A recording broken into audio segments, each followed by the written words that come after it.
Hello. I think we're getting started. We getting started? Awesome. Hello, everyone. Everybody excited? I want to hear excitement. Y'all are done with judging. I want to hear better excitement than that. This is all like the easy time now. Are you excited? That's better. So for people I haven't already met, my name is Erica Bertoli. I'm really, really excited to be here with the Army Educational Outreach Program 2024 eCYBERMISSION and our national showcase. We are going to have the honor over the next couple of hours to see some incredible presentations from our national finalists in our 6th, 7th, and 8th and 9th grade, as well as some of our STEM in Action winners. So before we get started, I just want everybody to applaud the students, because you guys are incredible. I know that when we get to a national finals, everybody says you made it here, you're already a winner, but just so that you all understand the context when we say that you're all already winners. This year, there were 6,479 students participating in eCYBERMISSION. There were 236 team advisors who led 2,805 teams from 145 schools, including 7 DoDEA schools overseas and 40 states in the U.S. and territories. So that's already a lot that you guys, just made it here. We had 179 first and second place winning teams at the state level, and 69 regional finalist teams have received awards. We had 1,785 volunteer virtual judges, 16 regional judges, 10 national judges, 6 STEM in Action judges, and they all volunteered their time to review the mission folders, listen to your presentations, follow up with your proposals. And then we had 26 cyber guides, 62 ambassadors who volunteered their time and support to mentor this year's students. So starting from 6,479 students and starting from 2,805 teams, we have 67 students and 20 national finalist teams here. So when we say you're winners, you all already are winners. Give yourselves a big round of applause. We also have with us today, and we're excited to hear from, 12 students from 4 of our STEM in Action grant teams to tell you the incredible work that they're already doing. So we're going to get started here with our 6th grade in a few minutes. 6th grade, you ready? You're kicking us all off? Oh, good, I like it. Somebody in the 6th grade is ready. Before we get started, though, for all of our friends who are online, say hi, friends online. Tell them, vote for me. Vote for me. There it is. Don't forget to vote. We've got our People's Choice Award voting.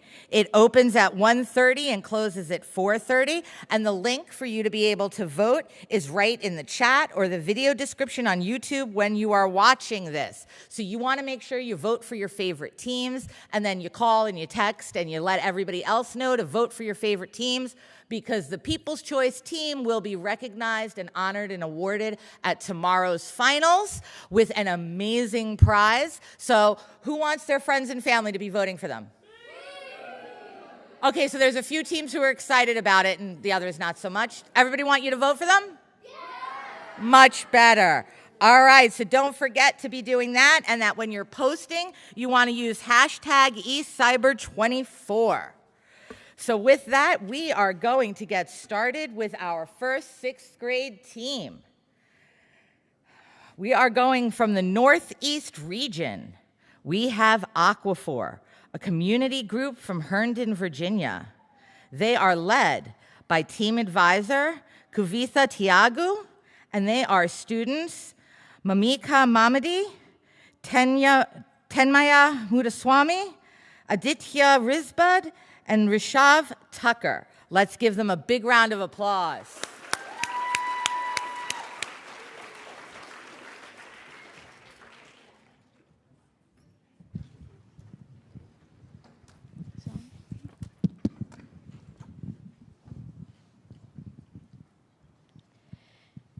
Showering in our houses means a lot of drama and shouting from our parents. Getting our older siblings out of the shower is nearly impossible. When we realized that this could be a serious problem for every household, we thought, why not create a solution for ourselves? We are Team Aquafor. I'm Tanmaya, this is Mahika, Aditya, and Rishav, and we are here to present the Shower Siren, a device to reduce water wastage in showers. Did you know that the average person uses 17.2 gallons for a single shower, amounting to more than 1 trillion gallons of water for the whole U.S. yearly? We researched further using EPA WaterSense and other water conservation websites. We also went on a field trip to Loudon Water to learn more about the amount of water wasted during daily activities and discuss this problem with the experts. We researched existing solutions such as the Water Hawk and Shower Flower to understand their limitations. These products have a similar purpose but are expensive and inefficient. Using our research, we realized that the problem is that people need an effective and cheap way to reduce water wastage in showers. We use the engineering design process to solve this problem. Our criteria are that the device needs to accurately measure water flow, display water usage, alert the user at a certain water limit, be durable, and waterproof. Our constraints are that the device needs to be small, economic, and the Arduino cannot get wet. We built a circuit for our prototype using a water flow sensor, a liquid crystal display, a buzzer, and an Arduino. The water flow sensor measures the total amount of water being used, and the LCD screen displays it. The water flow sensor calculates the water flow rate when the water goes to the turbine wheel inside, making it spin. Based on the number of rotations, the sensor sends pulses to your Arduino every few seconds. We wrote code to convert these pulses into liters per minute and calculated the total amount of water being used. These measurements are then sent to the LCD and displayed to the user. Once a specific amount of water is used up, the alarm will go off and alert the user. We tested our prototype in 4 different scenarios, varying the water pressure from 40 psi, pounds per square inch, to 60 psi, and the total volume of water from 0.5 liters to 1 liter. For each testing scenario, we had 5 trials. We noticed that trials with high-pressure water were more accurate and consistent than tests with low-pressure water. This is because the high-pressure water had more force to spin the turbine wheels inside of the water flow sensor. After testing our initial version, we realized that the accuracy of our prototype wasn't always satisfying, and we couldn't get the results to show up on our LCD screen. So we had to use Arduino's graphical user interface on a computer to view the measurements. We learned how to display our results on an LCD, creating our next version. The 2 main sources of error we had were water leakage and an inaccuracy in the water flow sensor. We fixed these issues by adding an extension pipe and adjusting the conversion factor in the code. We figured out how to connect a buzzer to our circuit, creating our 5th and final version, which met all of our design criteria. While testing, we measured the water pressure, trial duration, output volume, actual volume, and the percentage of error. In our final version, we observed that our prototype was working consistently, with the LCD displaying the results every time and the buzzer correctly alarming when the water limit was reached. In conclusion, our results show that our prototype successfully measures the total volume of water and alerts the user when they reach a certain water limit. We hope to implement this device in showers and make it more customizable and user-friendly. In the future, we hope to make our product waterproof by adding a 3D printed case around it and exploring alternate power sources instead of a battery. Our group worked together in many different ways, from finding ideas to coding our prototype. We started coming up with possible project ideas in October, and we finalized our product design in January. Then we started building, and the next 3 months were spent on testing and improving our prototype. We had recurring weekly meetings to get the work we needed to get done by the deadline. We had 4 main roles: Aditya the explorer, Tanmaya the architect, Mahika the programmer, and me the experimenter. Even though we all had different roles, we were still able to work together to solve various problems and complete the mission folder. To validate our project's impact, we spoke to Kristen Ab Nguyen, an expert at Loudon Water, and she told us that our project held promise and could benefit many people. We also presented at many local science fairs, regional engineering fairs, and the Northern Virginia Student Environmental Action Showcase, and we received lots of helpful feedback and a potential mentorship to further develop the shower siren. The cost of our prototype was $50. This is nearly half the price of our competitors. Our product is also more economical and convenient to use compared to our competitors. Just think about it. If everyone in the US shortened their shower time by just 3 minutes, we could save around 350 billion gallons of water yearly. This means that a family of 4 can save $100 or 7% of their water bill yearly. We hope to accomplish this through our product, the Shower Siren. Thank you for listening.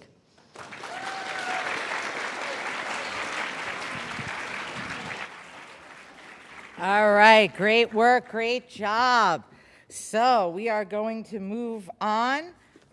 We are going to move on to our next sixth grade team. Why do I have the wrong team in front of me? There, that was my big mistake for today. We are going to move on to our next sixth grade team. They are from the Southeast region. They are the Backoff Brigade from White Station Middle School in Memphis, Tennessee. They were led by team advisor Shaka Carter-Pica, and they are made up of students Muaz Abid, Evander Rodriguez, Aniketh Roshan, and Neve Sharma. Let's give them a hand.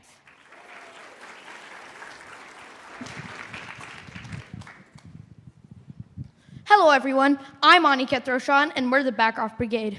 I'm excited to introduce Atlas, our cutting-edge anti-tailgating, life-saving automated system. Officer Gallo from our local police departments and his fellow officers apprised us of the severity of tailgating accidents. There were 351 total tailgating crashes in 2023 and 19 fatal incidents in early 2024. Given the alarming number of tailgating accidents in our community, it was imperative for us to act. We also took into account feedback which consisted of our parents, grandparents, and neighbors, and designed an innovative device which promotes road safety by ensuring a safe distance between vehicles. We believe Atlas will benefit both towns and cities of all shapes and sizes, especially those with limited 911 resources, by reducing traffic congestion and tailgating accidents. Endorsed by the local police department, Atlas isn't just a device. It's a potential lifesaver, crucial for our roads today. Now, Evan will explain the device design and functionality. Thanks, Aniketh. Atlas features state-of-the-art radar technology to accurately measure the distance between vehicles, and this data is processed by an Arduino unit, which then controls a 32x8 LED panel. Our materials were sourced commercially off the shelf and were integrated using breadboard for prototyping purposes. The algorithm was developed in-house in C++ using the Arduino integrated development environment. Use of radar enables the device to continuously monitor the distance between two cars and works well both during the day and at night. In his feedback on the device, Officer Guerrero also mentioned that radar is used in advanced police monitoring devices. Therefore, it was a perfect choice for our device. As a tailgating vehicle approaches and the distance between the two cars is reduced, then, the fun thing happens. The LEDs shift and intensify from green to yellow to orange to red. Hey, back off. You're too close. Oops, sorry. I wish I had Atlas to guide me. So you see, we are all living the dream of Atlas. Now, coming back, we've calibrated Atlas to create a gradient off of roads at 150 centimeter range increments. The LEDs are turning on in green when the distances rest on 800 centimeters, and our LEDs stay red closer than 200 centimeters. A wide 32x8 LED panel then displays an intuitive warning to the driver behind to back off. Over to Neve to explain testing and analysis. Thanks, Evan. Our testing was grouped into 3 different parts: design verification, sensitivity analysis, and final validation. First, we were indoors with static toy vehicles to capture distance versus LED activation response. Now, I know what you all are thinking. Did these guys just play with toy cars all day? Well, let me assure you, it was all in the name of science. For the sensitivity analysis outdoors with our parents' cars, we focused on 3 key variables: the distance from the sensor, the number of LEDs glowing, and the color of the LEDs, which are all highly correlated and critical to the functionality of Atlas. We varied the device's height from the ground, altered the speed of the approaching vehicle, and tested under various lighting conditions. We were very excited to see Atlas's flawless response, both during day and night, and mounted at the level of the rear bumper, approximately 71 centimeters off the ground, and the tailgating car was approaching at a relative speed of 5 to 10 miles per hour. Error margins between 1.8 centimeters plus minus 3.6 centimeters are recorded between expected and actual readings. For the final validation testing, we observed a smooth LED transition to provide the tailgating car enough time to react accordingly. Over to Muaz to conclude. Thanks, Neve. Atlas is like the superhero sidekick you never knew you needed. It's cost-effective, user-friendly, and weighs less than your average bag of potato chips. Implementing Atlas could dramatically reduce the strain on emergency responders, healthcare facilities, and traffic congestions by cutting down on the number of rear-end collisions. Atlas also provides psychological comfort to drivers of all ages, knowing that a proactive safety measure is in place. Moreover, for our next trick, we're thinking of adding some Hollywood flair with audio alerts. Imagine Dwayne Johnson's voice booming "back off" every time someone got too close. I mean, who wouldn't want to listen to The Rock? With its adaptable Arduino-based design, Atlas is equipped to evolve with the progression of autonomous driving technologies, ensuring it remains a relevant and valuable addition to any vehicle. Finally, we would like to thank our mentors, stunt driving parents, community, and the local police department, especially Officer Gallo, for their valuable inputs. Thank you, judges and eCYBERMISSION officials, for this opportunity.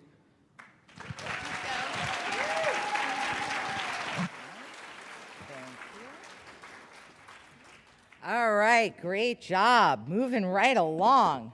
Next, our next sixth grade team is from the North Central region, and they are Shockwave from Bay Sea Scouts in Bay Village, Ohio.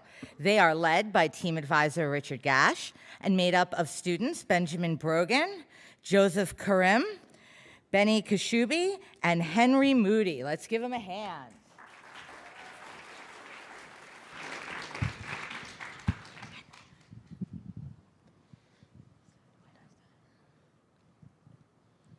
Hi, I'm Henry. I'm Joey. I'm Benjamin. And I'm Benny. And we are Shockwave. We live on Lake Erie and are from Bay Sea Scouts. Our community problem is that we have no way of charging our cell phones while we are out on the water. This presents a potential safety hazard as we cannot call shore if help is needed or monitor local weather radar to see if a storm is approaching. We explored the basics of electricity by comparing a stream or a creek to an electrical current, where the voltage in volts is similar to the pressure of the water, the amperage is the flow rate, and resistance is the width of the stream. This comparison was very helpful as we looked to develop a wind turbine to power our cell phones while we are on the water. We proved that a small, lightweight, and practical wind-driven cell phone charger is possible. Our research online of YouTube and websites has led us to conclude that an Archimedes screw is more efficient than a standard propeller. And adding tubercles to the outer edges increases the efficiency even more. We learned that these small bumps on whale fins are there to help the whale swim more efficiently. And by the way, there are no whales in Lake Erie. We made 6 Archimedes screws from the local libraries on their 3D printers. We used a biodegradable vegetable filament for the screw and purchased a microgenerator through Tumi. Our tubercles were small beads hot glued to the leading edge of the screw. And since it was the middle of winter, we used small fans or hair dryers to create wind. We used an anemometer to measure the wind speeds at different fan settings. To maintain scientific consistency between experiments, we used a 12-inch distance from the fan to the tip of the screw and a digital voltmeter to measure the voltage output. We ran a series of tests comparing the standard propeller to the Archimedes screw, both with and without tubercles. Each result was recorded on an Excel spreadsheet, complete with graphs and brief conclusions. The best result proved to be an Archimedes screw with tubercles at the leading edge. It produces the required 5 volts needed to run a cell phone charger with a medium wind speed of 8 miles per hour. We also found that the wind does not have to be directly in line with the screw for it to operate at an efficiency of over 5 volts. This was an important discovery as while we are out on the water sailing, the wind direction can vary and would be helpful to have the screw in constant motion. Our experiments were not without problems. The main issue was due to the wobble of the Archimedes screw, due to its irregularly shaped axis. Joey solved some of this wobble by... Yes. To prevent the wobble, I built a stand for the screw, supporting it from tip to generator. This did help, but without good bushings or bearings, friction reduced the revolution speed of the screw and also the voltage. We named our tubercle-encrusted Archimedes screw the Vortex 1. It is small, robust, and practical. We had an article published in our local newspaper as a community service to local boaters.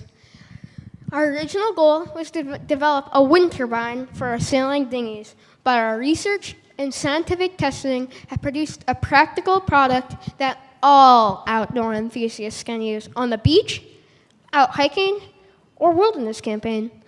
Vortex 1, firstly, is compact and unique, that the propeller is an Archimedes screw with tubercles at the leading edge. And finally, you don't have to worry if it's cloudy outside, as you with a solar panel. We go to 4 different schools, we're friends, and make a great team. Thank you for this opportunity to share our project with you. It was great fun, and we learned a lot. Thank you. Thank you. Great job. Got it? Great job. Okay, our next 6th grade team is from the South Central region, and they are Momentum Charge from South Crest Christian School in Lubbock, Texas. They were there you go. They were led by team advisor Laura Starry and made up of students Cooper Daniel, Xander Gonzalez, Knox Starry, and Crew Starry.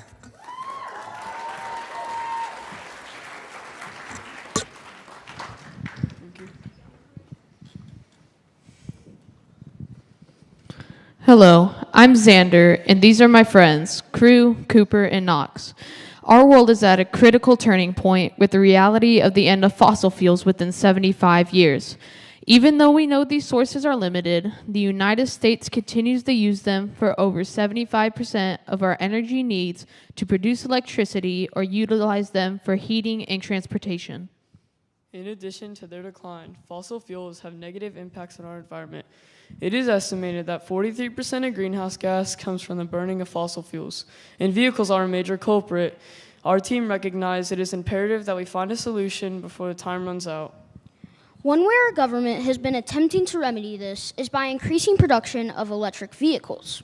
While this is great, in theory, one problem is that electric vehicles are charged using electricity generated from fossil fuels. Also, according to the experts we interviewed, the current electric grid cannot withstand the pull of charging a country's worth of cars. Understanding this, we set forth to explore alternatives using wind as a source of renewable energy. Energy is not created or destroyed, but rather changes form. As a car is moving, the momentum of the vehicle creates wind that could potentially be harnessed and used to charge a car's battery. This is the driving idea behind our project. We first started by interviewing the experts at the National Wind Institute in GLEAM, the Global Laboratory for Energy, where we learned more about energy storage and testing. We also reached out to me and Crew's cousin, who used to work for Elon Musk and Tesla, to learn more about the mechanics of the electric vehicle. We did extensive research through professional journals, videos, and TED Talks in order to set attainable goals. From our research, we used Tinkercad to design 3 different blade models and 3D printed them. Knox has always been interested in ancient inventions, and he discovered a blade utilizing Archimedes' mathematically designed spiral from 225 BC. The testing phase compared 3 different microblade models, a 3-blade design, a 5-blade design, and Archimedes' 2,200-year-old spiral design. We wanted to determine if we could use any of these blade types to charge a battery-operated generator. If we could identify an efficient blade, electric vehicle owners would be able to decrease their utility bills and be able to travel farther by recharging on the go. Also, the UN sustainability goal to decrease emissions could also become more attainable. The first experiment used a wind source, a tachometer, and a multimeter to measure the energy output of each blade design. We tested each blade design 5 times to ensure the accuracy of our data. We then placed each blade behind a simulated car grille and reran the previous test to see if an embedded system would significantly change the energy output. Our team continued to experience the variables with the placement on the vehicle, the size of the microblade, and the number of microblades used. The results of these experiments were quite astounding. We were especially impressed by the Archimedes spiral, which rotated over 3,600 times in 1 minute, which is 5 times faster than traditional designs. The Archimedes spiral also doubled the energy output. We utilized this data to mathematically determine that it would be plausible to recharge a generator on an electric vehicle while in motion. In the past, wind blades on electric vehicles have struggled to overcome the additional mass, but the spiral design has great potential and could be a game changer. Using the momentum of an electric vehicle in motion to increase battery life and energy is exciting. We shared our results with our community contacts and the experts at the National Wind Institute and our U.S. Congressman. Since Texas leads the nation in wind energy, Congressman Arrington would be in a unique position to support change and would be an amazing partner moving forward. Through these tests, we realized the potential of using the spiral blade design, and its use has sparked many other innovative ideas. Using microblades to store mechanical energy and turning this into a clean, free, and renewable energy source could be reality thanks to Archimedes' 2,000-year-old innovation. Thank you for listening to our presentation. Thank you.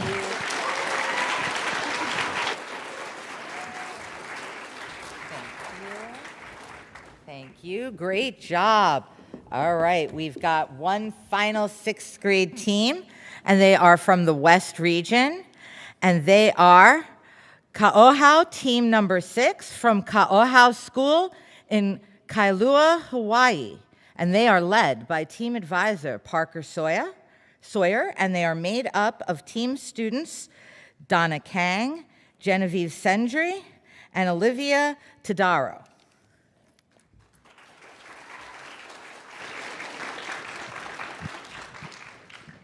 Hi, I'm Olivia Tadaro. I'm Donna King. And I'm Genevieve Sendry, and we're Koha team number 6. Our inquiry is fundamented on the question, what is the best soil composition for cultivation? Our experiment is a campus soil audit of our school, which includes 12 samples taken from various locations that are planned for agricultural use in the future. Our initial experiment is executed throughout the addition of reactants and chemicals on a soil extract. For example, qualities and components that will be tested are the water holding capacity, pH level, calcium presence, and magnesium of each soil sample. Then, for our follow-up experiment, we cultivated fast-growing crops like spinach, radish, and lettuce in each of the 12 samples and observed the plant's growth, productivity, health, and quality. Our hypothesis is, if the pH, calcium, magnesium, and water holding capacity meet normal levels, then crops in any area would grow better. The significance of our experiment. We decided to conduct this experiment to assist food insecure areas. Our experiment showed what types of soil are desirable for cultivation, as well as highlighted methods and additions to sustain the soil's health. For example, after our analysis, our campus and local community is considering the addition of specific nutrients and chemical additives, as well as limiting or increasing fertilization in various cultivation grounds to benefit the production of quality nourishment. To have the most nutritious nourishment for humans and animals, sustenance-rich soil must be present. Human survival requires various nutrients from copious sources, especially food. This project wants to provide a resolution to numerous agricultural issues around the world and in our community of Koha. A societal impact our research has is dwindling numbers of failed cultivation and nourishing areas which have food insecurity by resolving agricultural crises. These tests will be performed periodically to continue analysis of the soil at our school. I would now like to discuss scientific variables in our experimental design. Independent variable. The change in the levels of solubility for nutrients by adding acetic acid, which makes nutrient concentrations higher and easier to test and identify. Dependent variable. First, the concentrations of nutrients heightening as a result of the acetic acid. Second, the exhibition of various hues that signify certain levels and quantities of each nutrient. We tested the same amount of soil and added an equal number of drops of each reactant and reagent to formulate our constants. For example, the magnesium test utilized free drops of the Titan yellow magnesium reagent and free drops of the sodium hydroxide solution. In our follow-up experiment, every cultivation was exposed to sunlight for 4 to 6 hours and was provided with the same amount of water. Our control group includes making no alteration to the composition of the soil samples, but cultivating the same number of seeds of spinach, radish, and lettuce. For our follow-up experiment, we grew 3 different plants in each soil sample, cultivating more than one to avoid a bias from specific plant preferences, and we monitored their growth, germination, and maturity if applicable. Then we scripted periodic reports including images, descriptions, trends and patterns, and explanations for specific observations and occurrences. I will be discussing the support to our hypothesis through results. Here are things we predicted. We predicted that if the levels of nutrients and water attainment met normal standards, then that the soil would best sustain cultivation development. We found that soils containing high magnesium and having a presence of calcium thrive better than those lower in those nutrients, corroborating our hypothesis. Some evidence to my statement is that sample 10 had a water retention value closest to the average of the dataset and was one of the earliest soil samples in which lettuce grew as a result of that value. It has a presence of calcium and a high value of magnesium. Here is some more evidence from our plant growth observations. One prominent soil sample is sample 9, and its composition that was able to easily germinate all 3 of the crops quickly. It has other distinguishable values, such as its bit over average water holding capacity, pH of 5, and a high value of magnesium and calcium. Despite initial doubts, sample 3 was able to cultivate radish and lettuce especially, proving to be the most idyllic to some plants' needs. Since we've started our mission, we have planned to make this project a legacy for future 6th graders to continue, meaning they would continue conducting the same tests we did in order to get accurate and up-to-date results. To conclude, the data from our experiment corroborates our hypothesis and verifies it through the results of each soil sample and follow-up experiment.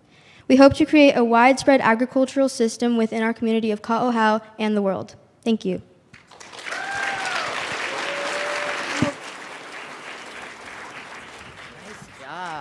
Nice job. All right, let's have another hand for all of our 6th grade students.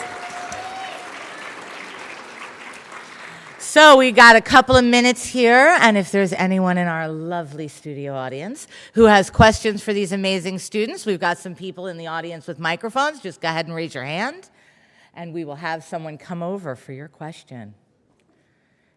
Any questions? They're way smarter than me, so I don't ever ask questions. I just sit here and be impressed.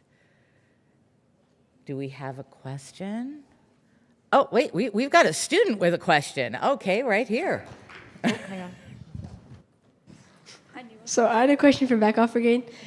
So you guys said that it solves the problem of tailgating. What about accidents on the sides of the cars in the front? I'll take the mic. Who wants to answer?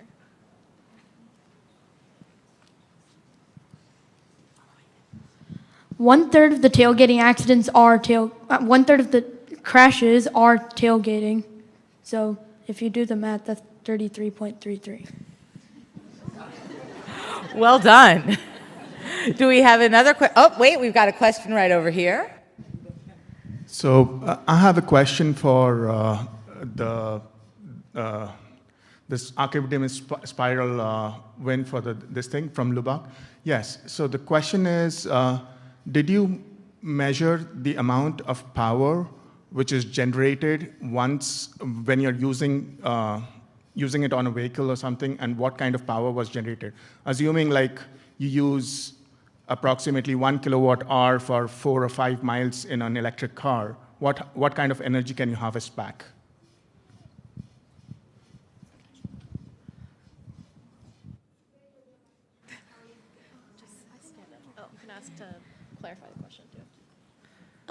Could you please clarify the question? Yeah, so I'm assuming that you used it for electric vehicles, and so in an electric vehicle, you used almost 1 kilowatt hour for 4 or 5 miles of distance. If you use your device to regenerate or harvest back the energy, What kind of power does it generate, and how much power are you able to harvest back? So we're not fully sure about that. This was just a theory. We didn't actually attach it to the car. So it would charge a generator, which would then charge the car. We're not sure how long it would take to fully charge it. We do believe that you would be able to get like an extra 20% on how far you'd be able to travel, though. Well done. Thank you. All right, so we're going to get ready now, I think, for our 7th grade. And before we do that, 6th graders, you want to remind people to vote for you? Say, vote for us. All right. I'm going to encourage you to vote for the 6th grade because I think they're awesome. So don't forget, you can go right onto your link in the chat and you can vote for your People's Choice favorite. And when you comment, don't forget to use hashtag eCYBER24. And we are now going to move on. Is our 7th grade ready? Awesome. Okay, so we've got our first 7th grade team, and they are from the Northeast region, the Water Project. They are a homeschool group from Foxborough, Massachusetts. They are led by team advisor Beth Duplessis, and they are students Clara Duplessis and Ileana Shahan. Let's give them a hand.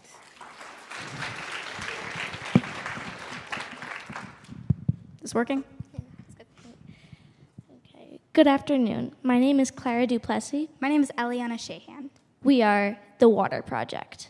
In the U.S., we have reliable access to clean drinking water. We discovered through an interview with Pastor Dalitso Numeri, who lives in Malawi, Africa, that many people living in the villages have minimal access to clean drinkable water. This is due to contamination from nearby latrines or yearly flooding. One of the main contaminants is cholera, a bacterial disease that can be fatal. Extreme cholera cases can cause a quick dehydration to the body, shock, and eventually death in only a matter of hours. The World Health Organization states that the 2023 cholera outbreak in Africa was one of the worst seen in years, claiming nearly 2,000 lives in Malawi alone.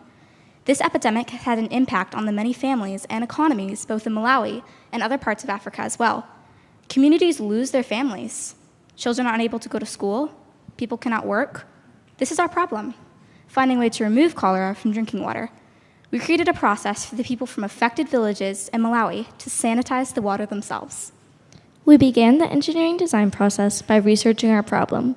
We conducted interviews with industry professionals and learned from the Center for Disease Control and Prevention that the best ways to treat contaminated water is to chlorinate it, boil it, or filter it. Villages in Malawi do not have the fuel or chemicals necessary to properly disinfect water. We created a process of filtering contaminated water that will give the people in villages in Malawi a way to clean their water independently, with resources freely accessible to them in their home country. Our project had two goals. The first was to create a filter that would remove cholera from water. The second was to create an easily repeatable process for making the filter. We used resources found in the villages of Malawi. According to the Malawi Multidimensional Poverty Index, the staple crop in Malawi is maize, better known as corn. Making the filter began with the making of biochar from the maize cobs. Maybe you're familiar with activated carbon, like in a Brita filter. Biochar and activated carbon are similar, but differ in some very small chemical components. Biochar is the role of pyrolysis. We made corn cob biochar using a retort oven, which creates a controlled atmosphere to indirectly apply extreme heat to a product. We went through 4 iterations of retort oven design using aluminum cans that will be easy to recreate in Malawi. We were able to consistently generate biochar without any ash.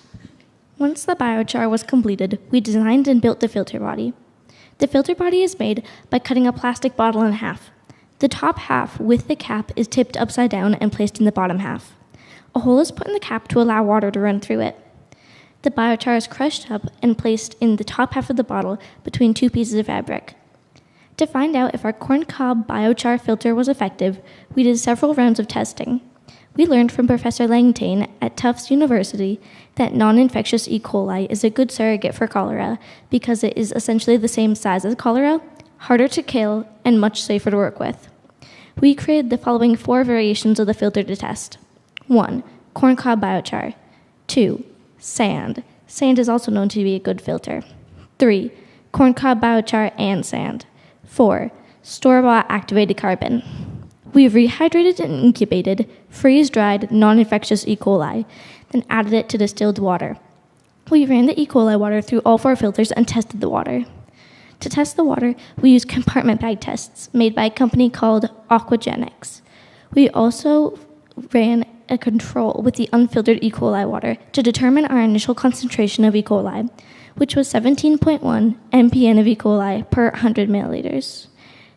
MPN stands for most probable number.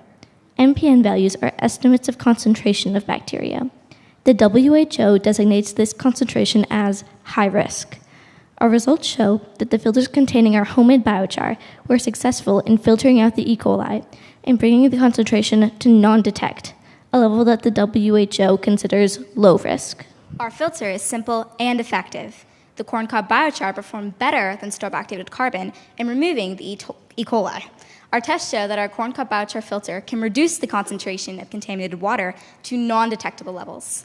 Our process and corncob biochar filter will allow people to easily filter their water and lower the risks of contracting cholera.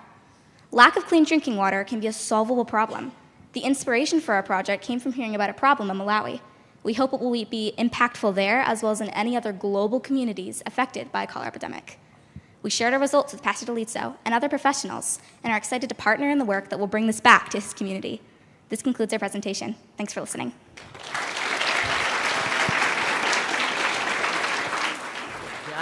Great job. Thank you. Whoops, thank you.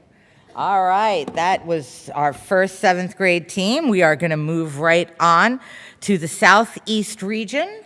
We have team 50674_A, and they are from Coral Springs Middle School in Coral Springs, Florida. They are led by team advisor Jennifer Roberts and made up of students Angela Autta, Hannah Hu, Kayla George, and Rahi Patel.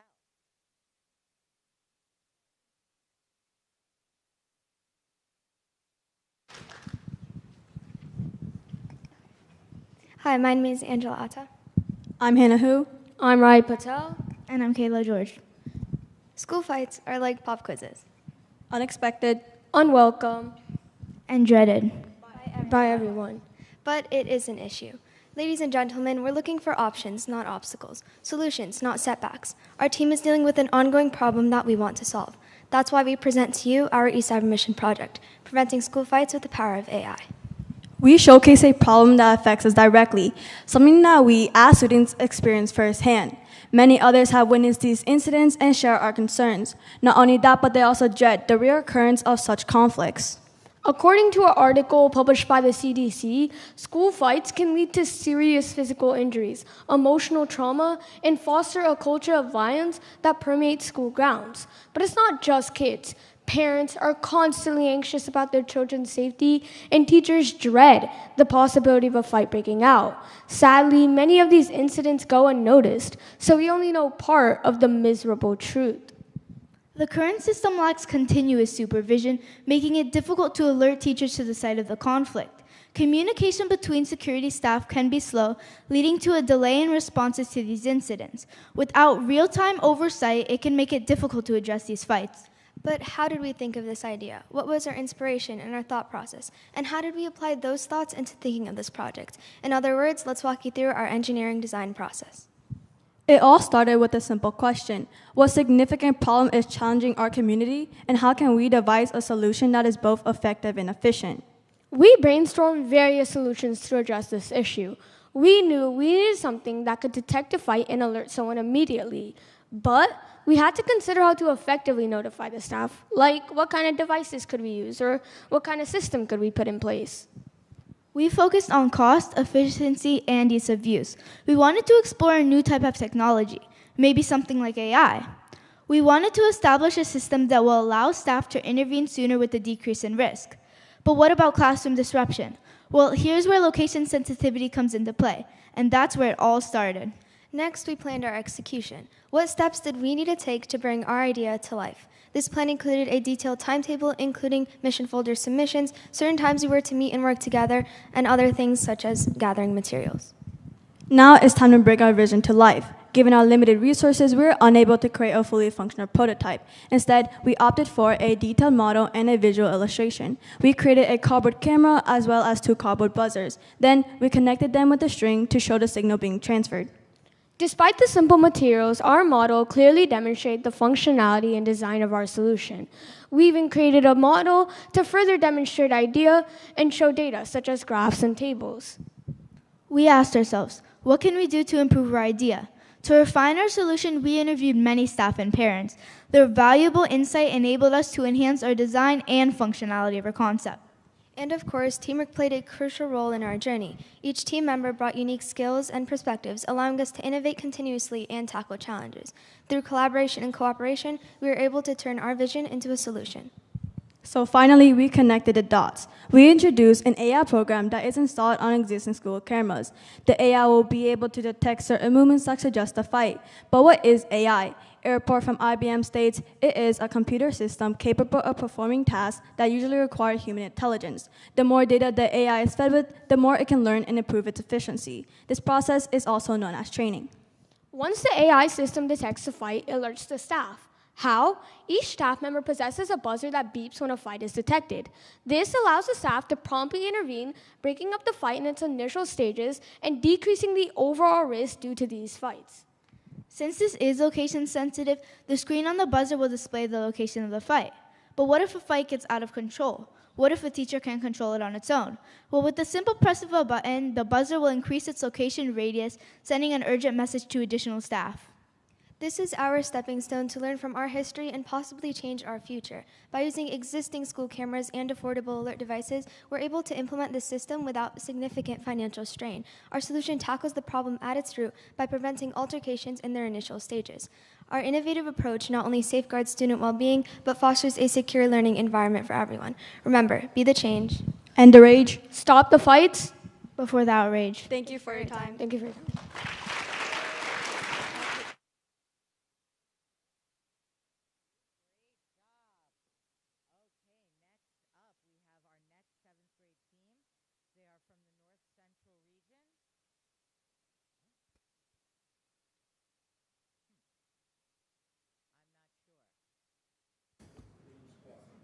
Okay. Oh, there we are. I'm back.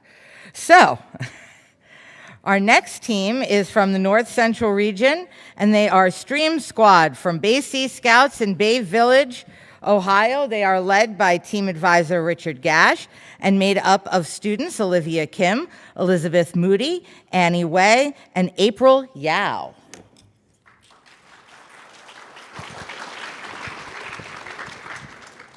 Hi, my name is Elizabeth. I'm Annie. I'm April. And I'm Olivia. And we are Stream Squad. In Pepper Pike, we have a creek that runs through our school campus. Classes from all of our schools visit the creek as part of the science curriculum. The Stream Squad became concerned about the health of our creek when our science teacher brought up that they had trouble finding macroinvertebrae. The majority of the creek flows through private property, including Elizabeth's house, which is where most of our testing was conducted. Because it flows through private property, we had difficulty finding any information on past studies. Our concern was that Wiley Creek was being polluted by fertilizer runoff from lawns and a golf course and bacteria from the septic tanks and residential areas. Wiley Creek empties into the Chagrin River, and any pollution would flow downstream and end up in Lake Erie, which is the source of our drinking water and fish that we eat. At Hiram Camp, the creek forms a pond that children swim in during the summer. The health of Wiley Creek is of great concern to everyone in our community. Our goal was to determine the health of Wiley Creek and see if it is habitable for the long-nosed dace minnow. The long-nosed dace is susceptible to pollutants and sediments, and its presence can be used to determine the health of a creek. It is also on the list of concerned species in Ohio.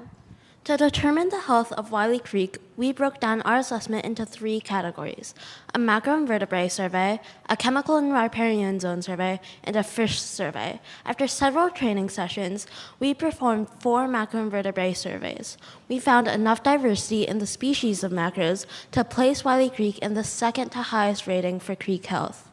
We tested the chemicals on 4 separate days in a variety of weather. The only problem we saw in the chemical analysis was an increase in phosphates after heavy rain. We also tested for turbidity, temperature, creek canopy, creek velocity, depth, and dissolved oxygen. All were within normal limits compared to the Habitat Suitability Index for the long-nosed dace. The Habitat Suitability Index models were published by the U.S. Fish and Wildlife Service as a tool to help assess a species' habitat requirements and preferences. The models are scaled to produce an index between 0, unsuitable habitat, and 1, optimal habitat. All of our measures received a rating of 1. After our initial chemical readings during dry weather, we decided to see if they would change after heavy rain. We took readings from various points along the creek and determined that the source of the phosphates were a golf course and a new development of houses with heavily manicured lawns. The farther we got from these sources, the phosphate levels decreased, and at the mouth of the creek, they were back to 0. We presented our findings at a 5K race held by the Moreland Hills Parks Commission. We answered questions and passed out flyers given to us by the Cuyahoga Soil and Water District. We also wrote letters to state governors and state representatives requesting they address the laws on phosphate-based fertilizers in residential areas. We met with Terry Harmon from University School. Mr. Harmon is the outdoor projects manager and led the construction of a fish hatchery on their campus. His team raises brown trout from eggs that are then released into the Chagrin River. Mr. Harmon inspired us to conduct the fish survey of Wiley Creek. We had help for our fish survey from the Ohio Department of Natural Resources, or ODNR. They used an electric shock backpack to stun the fish so that we could count them and sort them by species. Only 4 species of fish were found. The man from ODNR was surprised, given how healthy our creek was. He suspected something was blocking the fish from migrating up creek. We performed an aerial survey using a satellite map and found a waterfall. Moreland Hills Parks Commissioner confirms that there's a 12-foot natural waterfall between my house and the mouth of the creek. Our testing proved our hypothesis, and Wiley Creek is a suitable habitat for the long-nosed dace minnow. Permission from ODNR to reintroduce the long-nosed minnow is pending approval, and we have formulated plans for a fish ladder at the falls. A fish ladder would provide a way for minnows to migrate upstream and increase creek diversity. Thank you for providing us this opportunity to present our project.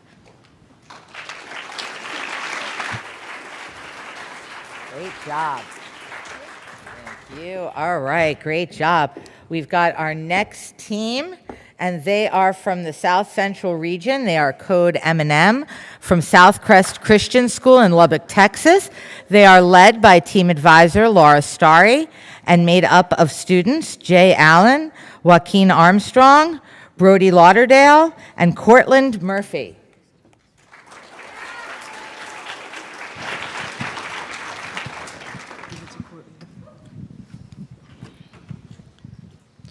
According to the CDC, a doctor's greatest concern for those who are wounded is the risk of infection. This risk dramatically increases for people on the battlefield and those living in remote locations. Emergency medical personnel are unavailable, and self-treatment is required. If infection can be prevented from the beginning, the recovery rate is exponentially faster and complications are decreased. Codom ANM stands for medical and military. We recognize the need for better medical care in the field. So Jay, Joaquin, Brody, and I engineered a smart bandage and a first aid kit to provide an innovative solution. The use of better technology could be incorporated into bandages in such a way that anyone could apply them and increase their chances of survival. As Cortland was saying, our research showed blood loss and infection as the leading cause of death, 90% of military casualties. But 25% of these deaths could have been prevented with better wound care in the field. The stats are similar for those of us who live in rural areas. We broke our project down into 2 different sections, scientific inquiry and engineering design. Scientific inquiry was used in the beginning to learn which natural ingredients stop infection. First, we analyzed ointments that inhibit bacterial growth and are readily available in the field. We tested their effectiveness through lab techniques with bacteria. Based on these results, the ointments were used with earthworms and planaria flatworms to compare wound healing rates and tissue regrowth. Planaria flatworms are used in regeneration studies, so we cut them in half and placed them in different aquatic habitats where ointments had already been added to the water. We used a microscope to measure the regrown tissue over time. Multiple trials were conducted, and we used the data from these 3 studies to identify the ingredients to fight infection. Aloe vera and CBD oil were then used in a base of bentonite clay to create a composite ointment that prevents infection and stops the risk of antibiotic-resistant bacteria. The engineering design process focused on a 3-pronged solution, including an innovative first aid kit to provide triage and emergency care in the field, a smart bandage, and an oxygen delivery system. For the smart kit, criteria included being portable, durable, and sealable with room for smart component sensors. I used Tinkercad to design this model and used a 3D printer to improve 3 prototypes. The kit includes our engineered smart bandage with our composite ointment and sensors measuring moisture and temperature, and includes an adapter designed by Cortland for canned oxygen delivery directly towards the wound to increase better healing. An adhesive thermometer strip was used as a sensor for detecting heat from infections and can be used by even the most inexperienced person. Also, a moisture sensing strip taken from disposable diapers was a simple way to know if the wound was seeping blood. In remote areas where wounds occur, these are 2 ways we made our smart bandage user-friendly. When designing the Flexi bottle, Jay and I used PLA filament to print most of the models.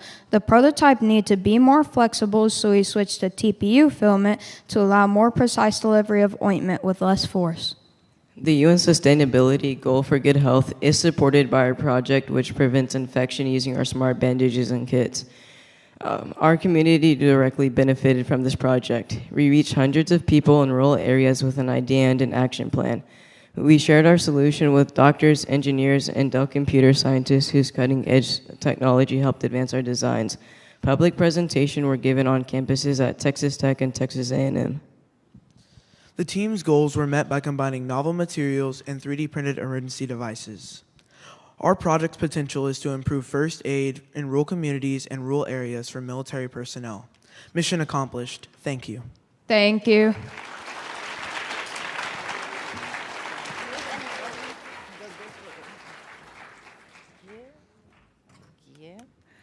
Okay.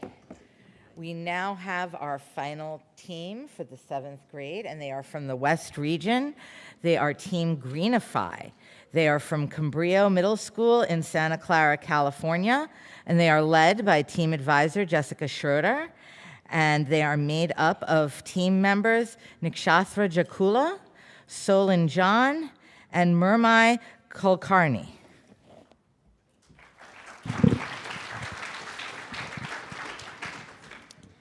Imagine a solution to deforestation a cut above the rest, which is completely flame-proof, immensely strong, and as light as a feather. Well, there's no need to imagine anymore because it's here. Our product, Echo Wood. Our goal is to create an engineering product, an artificial version of wood made from biodegradable materials that is an artificial alternative to wood usage around the planet. As mentioned in World Wildlife Fund, deforestation contributes to 10% of climate change and 12 to 20% of carbon emissions. Also, according to Earth and Animals Outcome, it also affects animal diversity because animals cannot survive in fragment forests, which causes us to lose 137 organisms daily and 50,000 annually. Weather patterns are also affected, as some areas may be dry and some areas may be flooded regarding soil moisture. We chose this issue since all of us have a background in environmental preservation, such as helping out in Green Team in Guadalupe. We all realize that deforestation and climate change are 2 of the most pressing issues of this generation. Our project can help entire role, from animal who suffers due to habitat loss to every person. With this rate of deforestation, our role can help have extreme catastrophe, and by reducing CO2 emission, which is a main cause of deforestation, we can prevent this and have amazing result in short amount of time, which is only one solution needed. Our project's criteria is that it must be lighter than, while simultaneously being stronger and more durable than wood. And we're also testing the flame-proof aspect of our wood, as this is a quality that regular wood does not have. Quantitative measurements that we are taking are the wood's weight and the weight it can carry compared to the control group of a pine common board of a 6-inch size. For the flammability test, we set our prototypes on fire using controlled flame, testing to see which one sustained the most amount of burn marks, with our control variables for this test being the distance for the prototype and the rotation of the prototypes.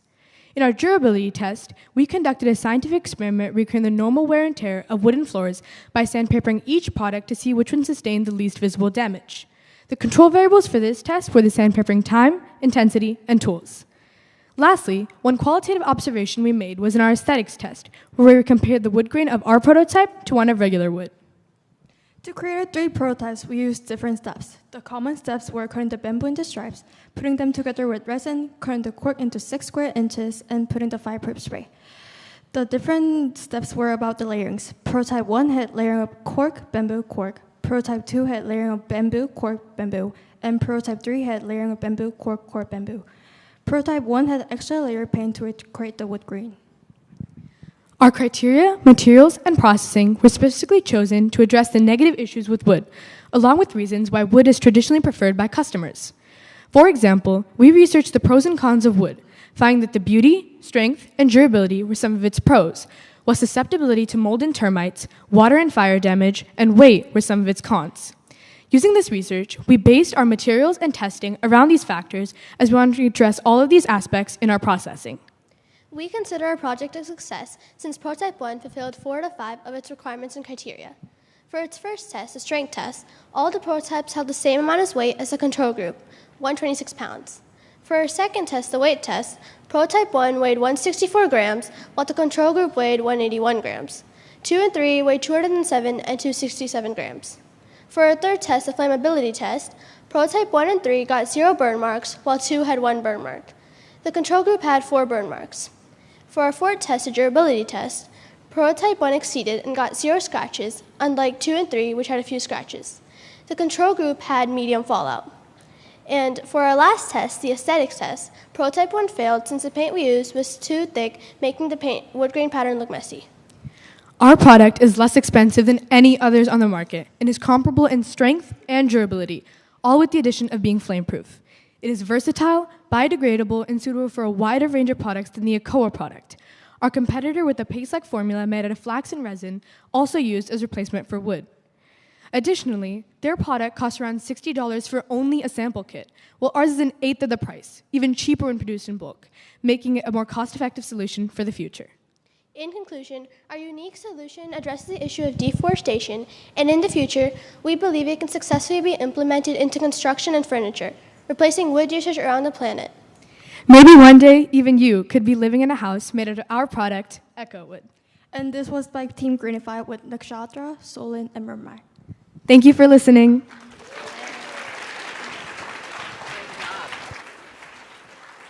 All right, let's have another hand for all of our 7th grade teams. Weren't they fantastic? Okay, we're going to see for a second if the 7th grade is more excited than the 6th grade. 7th grade, do you want people to vote for you in the People's Choice? All right, 7th grade is in it to win it looks like. So we got a minute here. We got, see if we have any questions from our amazing audience. Oh, we've got a question right over here. So I have a question for, I have a question for like the people for the school bullying. So usually what happens is like when people have like a fight between 2 people or like multiple people and the school kind of stops the fight, the teachers stop the fight, but the students still kind of don't like each other, and then they might take the fight and they do it like after school when there are no staff in the building, or they might do it like outside of the school where there are no cameras. How would you stop that?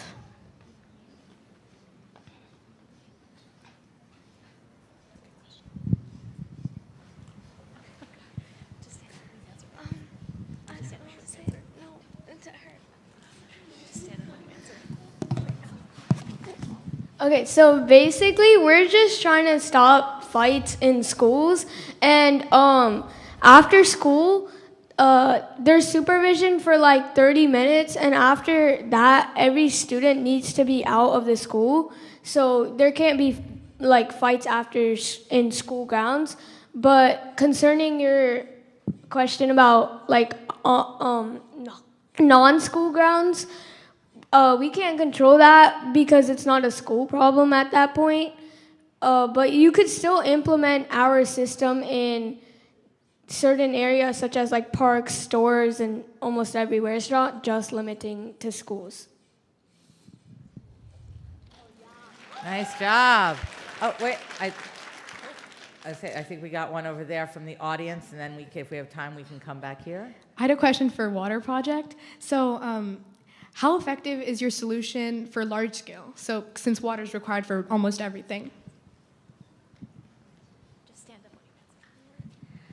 So we tested it on a very small scale because we had a limited time, of course, but also we only made a little bit of biochar, so that would be an area for future testing to see, like, we assume, of course, it would work the same on a bigger scale, but that would be future testing. Nicely done. Do we have time for more questions, or are we moving on? Let's see. I guess we can do a quick question, if it's a very quick question right up here.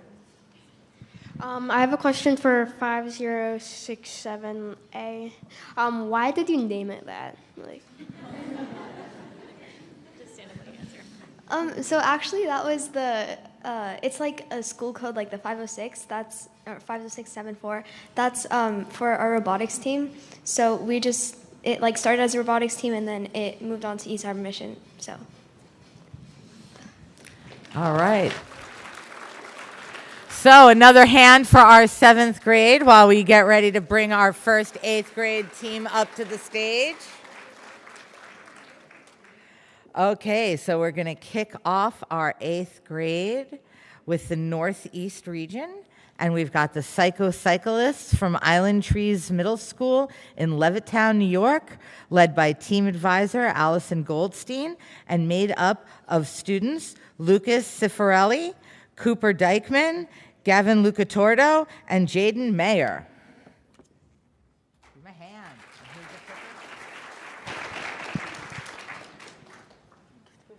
hand.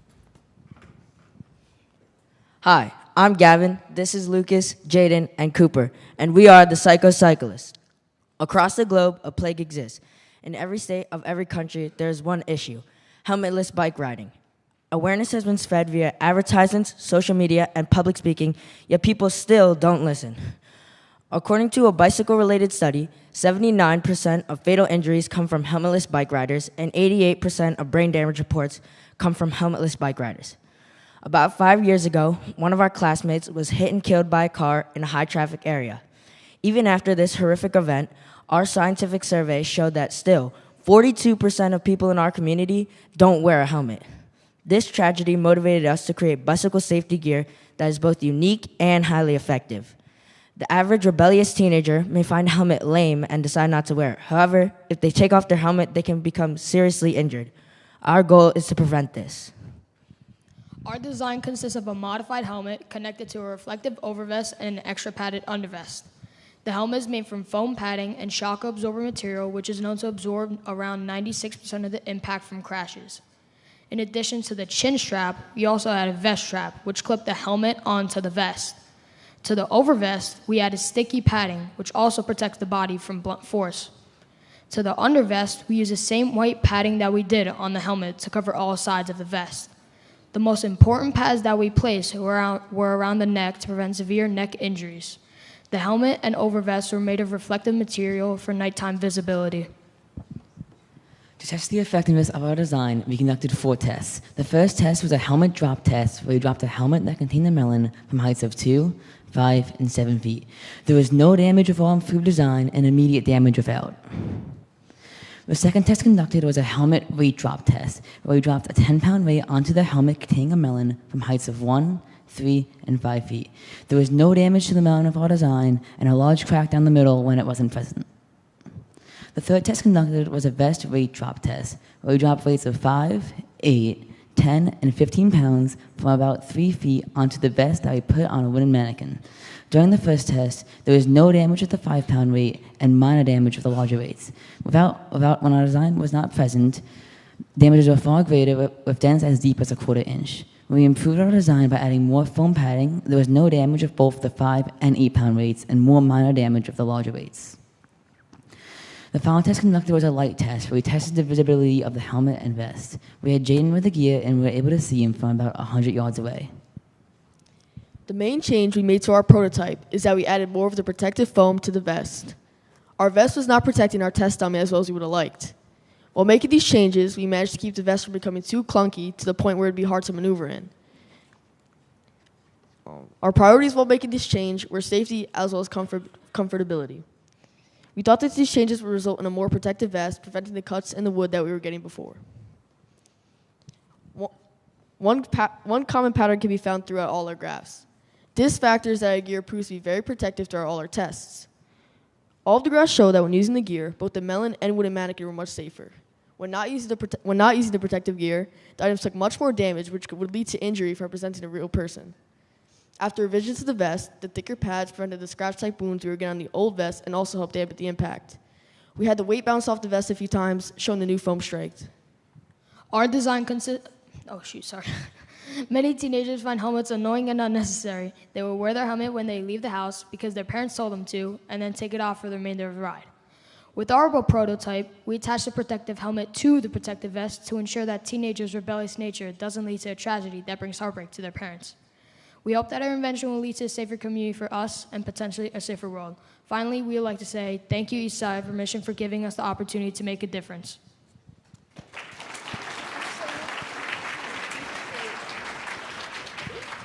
Nice job. Okay. Lots of things to collect. Nice job. Well done, well done. We're going to move on now to our next 8th grade team, and they are representing the Southeast region. They are the Genome Genies from Providence Day School in Charlotte, North Carolina. They are led by team advisor Kelly Gordon, and they are made up of students Atlas Long, Luke Longin, Rishi Mishra, and Jack Sadowski.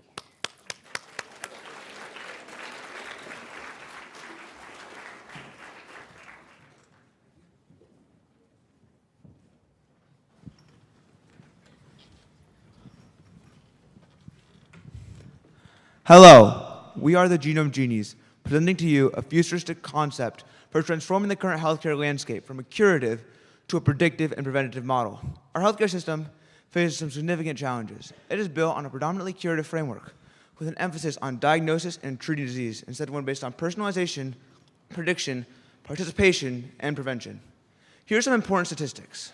Our national healthcare expenditure is 20% of our GDP, and yet our life expectancy lags behind many other developed nations and is expected to drop to 64th globally by 2040. This is in part due to the fact that only 3.5% of the massive $4 trillion spent on healthcare go to preventative care programs. There are many implications of the curative healthcare model, such as an increased emphasis on diagnosis and treatment, which creates an overdependence on the healthcare system, chronic diseases being the leading cause of disability and claiming 7 out of 10 lives, while medical misdiagnoses claim a shocking 11% of lives. Standardized screening tests, which follow a one-size-fits-all approach and are ineffective in disease prevention. And finally, genetic factors, a crucial healthcare data being ignored during routine checkups. Genetic testing is only offered in rare cases, thus resulting in suboptimal healthcare data.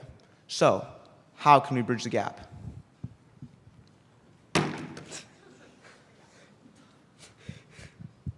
Forewarned is forearmed. Harnessing actionable DNA data for optimal health insights. DNA is the blueprint of life, and it defines everything about us. It is hidden in almost every single cell inside of our body. A gene is a short section of DNA, and the exome makes up 1% of the gene. A protein is a product which some genes make for the healthy functioning of the body. Mutations are DNA errors that can cause protein malfunction, thus leading to diseases. DNA plays an important role in health and wellness and can tell us all about disease predisposition and progression. Advancements in DNA sequencing technology and bioinformatics have made DNA sequencing faster, more accurate, and cheaper. With next-generation sequencing technologies, sequencing is no longer confined to laboratories and scientists. Whole genome sequencing can now happen within 24 hours and for under $1,000. FDA regulations have become favorable for DNA testing for service providers and pharmaceutical companies. Our solution is designed with Oxford's nanopore sequencing technologies and integrated bioinformatics tools for end-to-end DNA testing, sequencing, and analysis. Voltrax helps in DNA library preparation by adding an adapter to the DNA molecule, which then is passed through Minion for DNA sequencing. This can perform whole exome sequencing within 2 to 4 hours and is portable and can be done outside of labs. Here's our product workflow. First and foremost, the user consents to DNA testing. Then the device is turned on and voltage is applied. The saliva is collected then in a device chamber, and the DNA library is prepared in Voltrax, which then moves to Minion's flow cells, and DNA nanopore sequencing starts. Afterwards, the raw DNA sequence data is stored in the nanopore chip, which is then converted into base reads, which are A, T, G, or C, by the Guppy software and stored in the cloud. The sample DNA sequence is then aligned with reference DNA for variant analysis by our bioinformatics tools, and the DNA variant data is mapped with open source DNA databases for disease associations. And finally, individualized health reports based on DNA created and evaluated by medical professionals and are integrated into the patient's EHR. Here's a brief look at our solution.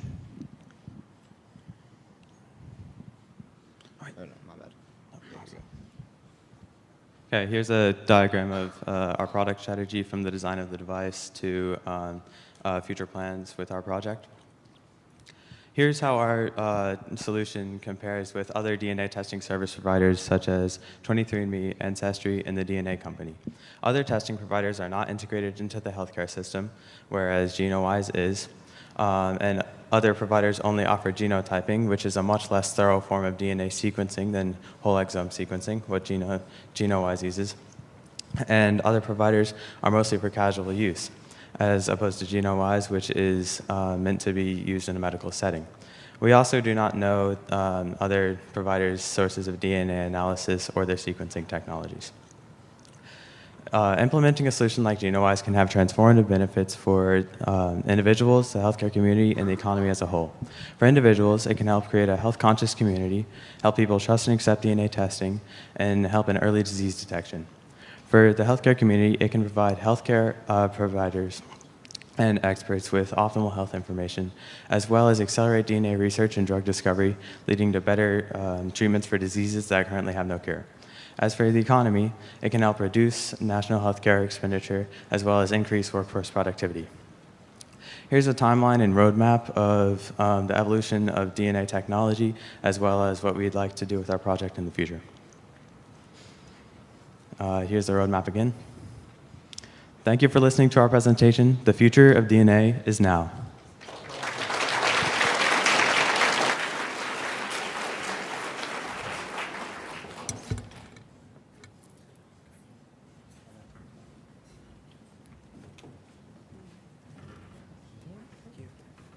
Thank you. Great job. Okay, now we're going to bring up our next 8th grade team. They are from the North Central region. They are Geriatric Robots from St. Paul of the Cross School in Park Ridge, Illinois. They were led by team advisor Carl Oxner and made up of students Lily DeTagios and Abby Surink.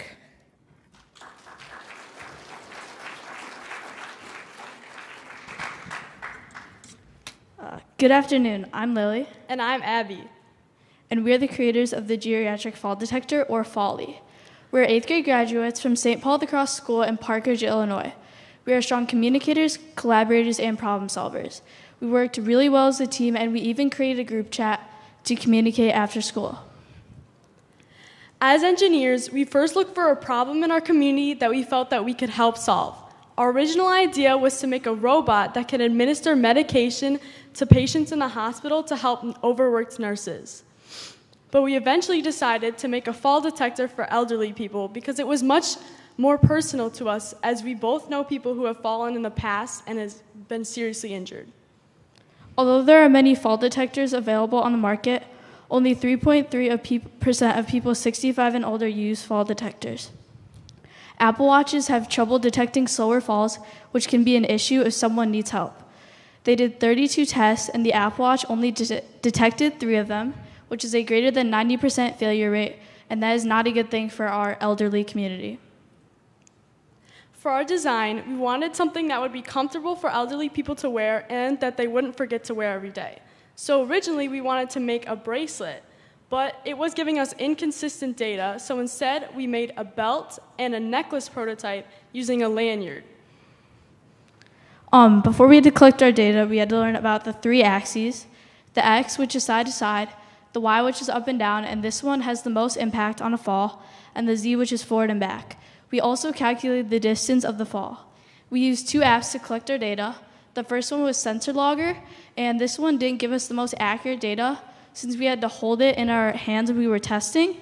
We also used Spike, which was connected to a LEGO hub. This included an accelerometer and a graph. We also used Spike to make a dot chart to see the major trends in the data.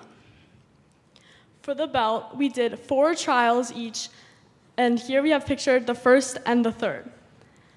The y-axis is the blue, the X is the pink, and the Z is the yellow, and the distance is the green.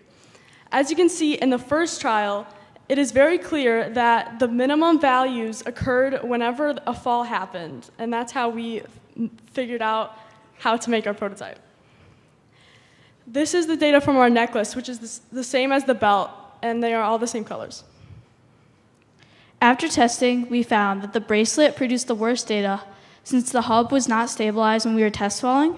The belt had mixed results. Some of the trials were better when others weren't, and then the necklace had the most accurate data since it was the most stable. Community benefit. Our benefits to the community would be very extensive, as 62 million adults 65 and older are living in the US right now, and they are at risk for having serious or fatal injuries from falls. So our project could help with expenses on hospital charges and save lives with a quick response time is needed when serious injuries can become fatal ones. Along with that, elderly people might be afraid to go outside because they are scared of falling. We want our device to be simple so that they won't forget to wear it. Thank you, and have a good day.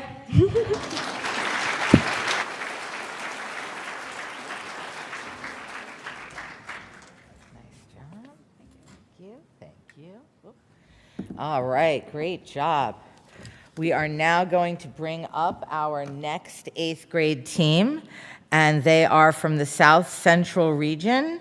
They are the Scientists from Lawrence Virtual School in Robinson, Kansas. They are led by team advisor Nancy Jackson and made up of students Daniel Dow, Lawrence Dow, and Ian Pratt.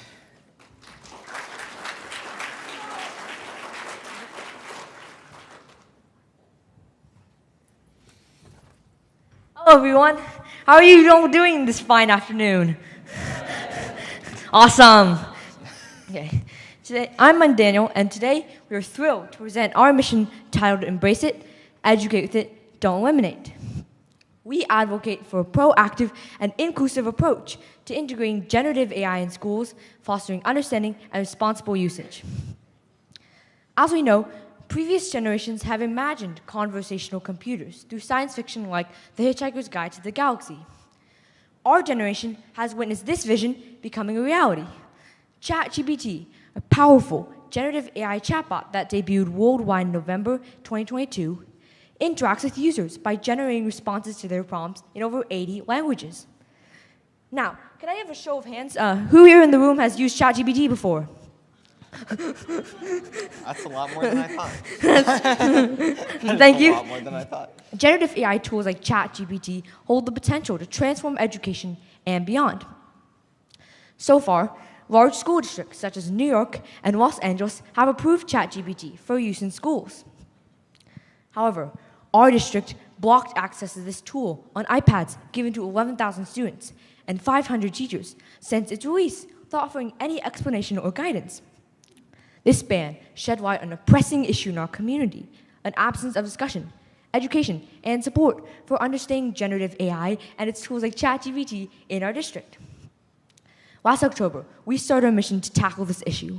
We aim to raise awareness about it, share what we learned, and suggest solutions for it. We utilized 2 scientific methods in our approach. First, we designed surveys to understand our community's views on ChatGPT and generative AI.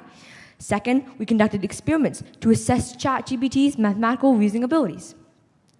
We surveyed over 400 students, parents, and teachers in our community. Our data revealed that 58% of students and 71% of teachers have used ChatGPT. Despite the ban, people found ways to access it. Additionally, all respondents agree that schools should educate students about the pros and cons of the tools. 60% of students and 56% of teachers think that ChatGPT and AI tools should be allowed in schools. Now I'm going to pass it over to Ian to talk about our experiments. All right, thank you, Daniel. In our experiments on ChatGPT, we assessed how its mathematical reasoning was affected by changes to our data sets, our prompts, our testers, and our timing of tests. We created 3 sets of math problems from SAY assessment questions, SAT practice tests, and middle school competition problems. We had 2 testers, made 2 prompts for each question, and each of our testers did 5 experiments, each on different dates and times, so following identical procedures, and we collected a total of 1,800 ChatGPT responses on a tracking sheet for analysis. The data that we collected validated our hypothesis that ChatGPT's accuracy was going to decrease as question difficulty increased. It did best with the easier SAY assessment problems with an average accuracy of 94.7%, but did worse with the harder middle school competition problems with an average accuracy of only 56%. It could also respond quickly and give us a step-by-step explanation for every problem that we tested. Probably the most important observation we made is that if ChatGPT was faced with a problem that I didn't know the answer to, it would make up a response. This is called an AI hallucination. Now and then, it would also make a simple calculation error or give us a nonsensical response. And I'm going to pass it over to Lawrence to talk about our community impact. Thanks, Ian. Throughout our project, we gained valuable insights, connected with our community, and saw the impact of our research firsthand. We share our findings with classmates, parents, and teachers across our school district. We help them understand the issue and expand their knowledge through our research. Moreover, we encourage them to overcome fear, explore generative AI, and champion free access to information within our community. To advance our mission, we contacted district and state administrators to enlist their help in creating a safe environment for teachers and students to explore generative AI. School leaders need to establish clear policies, guidelines, and provide training for teachers and students to promote ethical use of generative AI tools in schools. In conclusion, generative AI is here to stay, so educating students about it is crucial for their success in a technology-driven world. And one more thing, remember to embrace it, educate with it, don't eliminate. Thank you for your time and consideration.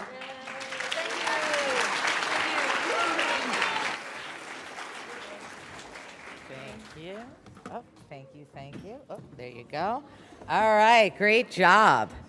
We are going to bring up our final 8th grade team now, and they are from the West region. They are Slow Patrol from Making STEM Grow in Stansbury Park, Utah. They are led by team advisor Laura Gibbons and made up of students Calvin Bruderer, Malachi Chaya, Natalie Rowe, and Kimmy Watson.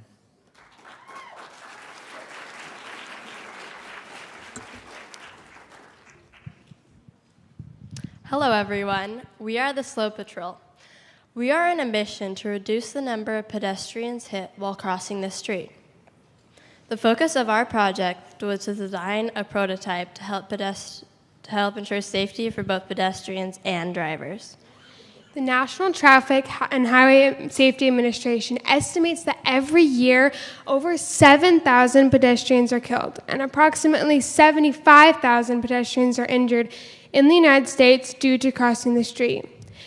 Drivers and pedestrians alike are oftentimes distracted by cell phones or other electronic devices. They are not aware of their surroundings. We're inspired by a story that happened in our community. There was a student and his mother crossing the road to school who were struck by a car, resulting in many injuries. Another school in our community has a 45-mile-per-hour speed limit with no school zones or crosswalks. We used science and engineering to create a device that would help alert pedestrians of oncoming cars. We named this warning system Cross Alert and designed our prototype specifically for use in school areas. We considered many different options, such as attempting to alert the drivers of the incoming pedestrians using directional ultrasonic speakers. Another option was to use inflatable speed bumps to notify the drivers of the upcoming pedestrians. But after extensive research, testing, and consulting with the sound engineer, we decided it would not be possible to utilize these methods. Instead, we experimented with parabolic speakers because of their ability to direct sound safely. The resulting prototype included both a sound and light feature to alert both pedestrian and driver. When we started building our prototype, we used a passive infrared sensor that we already had on hand. Passive infrared sensors are widely used in motion detection devices due to their ability to detect infrared radiation that's emitted by warm objects such as humans and vehicles. We researched how to connect the LED, buzzer, and sensor to the Arduino using wire jumpers onto a breadboard. However, when we started testing our device, it was continuously beeping even when there was no motion to be sensed. After several tries, we labeled the sensor faulty and ordered a new one. It worked much better. Since our device will experience different environmental conditions, it will be important that it's durable and protected. We designed a 3D print and constructed enclosure prototypes that maximize protection while minimizing interference. Our device uses an Arduino microcontroller, a versatile and widely used platform in electronics projects, which is a tiny computer that runs one program. We studied and wrote an Arduino sketch, which is a program written in the Arduino programming language, to trigger the LED and buzzer when motion is detected. We conducted multiple tests at various distances and angles to ensure the reliability and accuracy of our sensor system.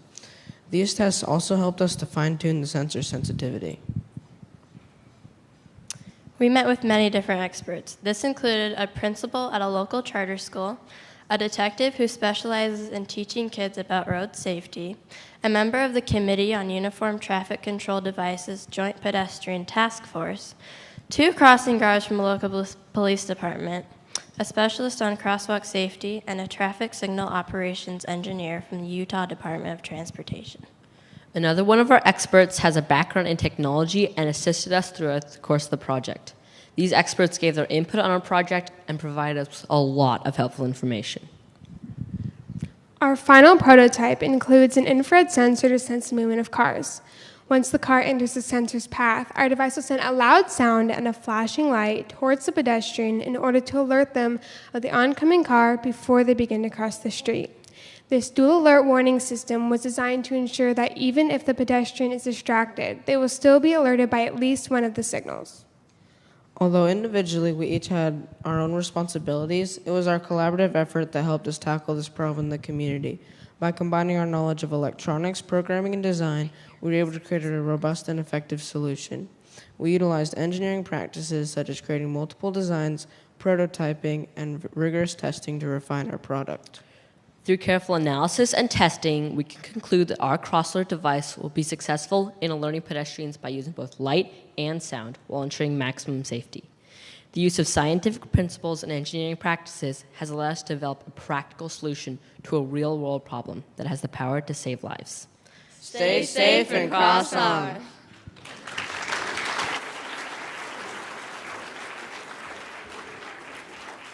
Thank you very much. All right, I'll take that, and I will take that. Thank you. All right, let's have another hand for all of our amazing 8th grade students. They were fantastic, right? All right, so I think we've got a minute or two to get some questions from the audience. Anybody got any questions? I've got a question. 8th grade, you want people to vote for you? I was going to say, I'm going to go back to 7th grade. 7th grade, you guys want People's Choice Award? All right, 8th grade, you back? You want any People's Choice Award votes? Much better. Do we have questions for the 8th grade in the audience? Oh, there's one over here. I have a question for Cyclists. So you said that there was a problem with people wearing helmets in your community, and your solution to it was to make a combination of a helmet and a jacket. And so I was wondering, what would happen if someone took off the whole system, including, so now they're not wearing the vest and they're not wearing a helmet? So the main idea of the vest and helmet being connected is that normally when someone's just wearing a helmet, they'll like wear it and then they can kind of just hang the helmet on the handlebars. With the vest being connected, it A, makes it harder for them to take off the entire kit, and also B, it's hard to like just hang like the whole thing. It's a very large thing, so you can't just like hang it on your handlebar and then just keep riding. You kind of have to keep it on.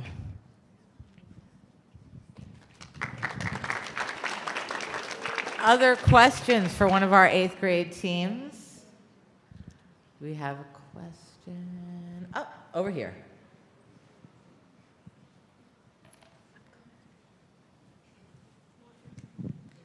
I have a question for the geriatric robots. My question is, how much would your product cost?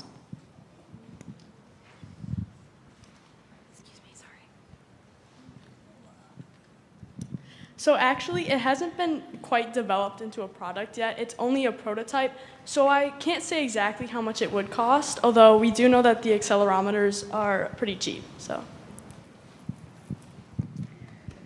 All right, thank you. Do we have another question? I think we have one more question time. Let's see, we're gonna go over here.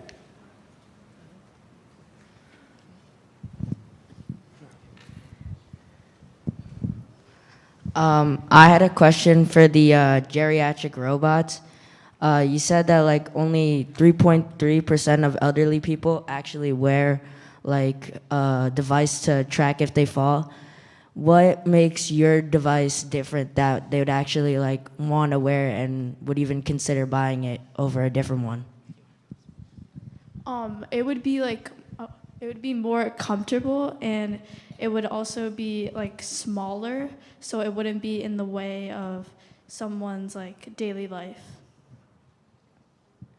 Also, for the belt variation, like most people, like they have them, but they just forget to wear them. So the belt would be something that they remember to wear because they put their belt on every day. Awesome, thank you. So, we're at that point. We've got our 9th graders left, and we've got our STEM in Action grant presentations left. And I want to remind everybody who's still watching out there to make sure you're voting. Make sure you're using our hashtag eCYBER24.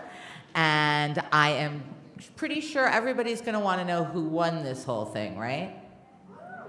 You can find out online tomorrow if you're not here in person. You can actually watch the finals, the same link that you're watching here, and then you'll get to find out the outcome of the People's Choice and of the entire AEOP eCYBERMISSION for 2024.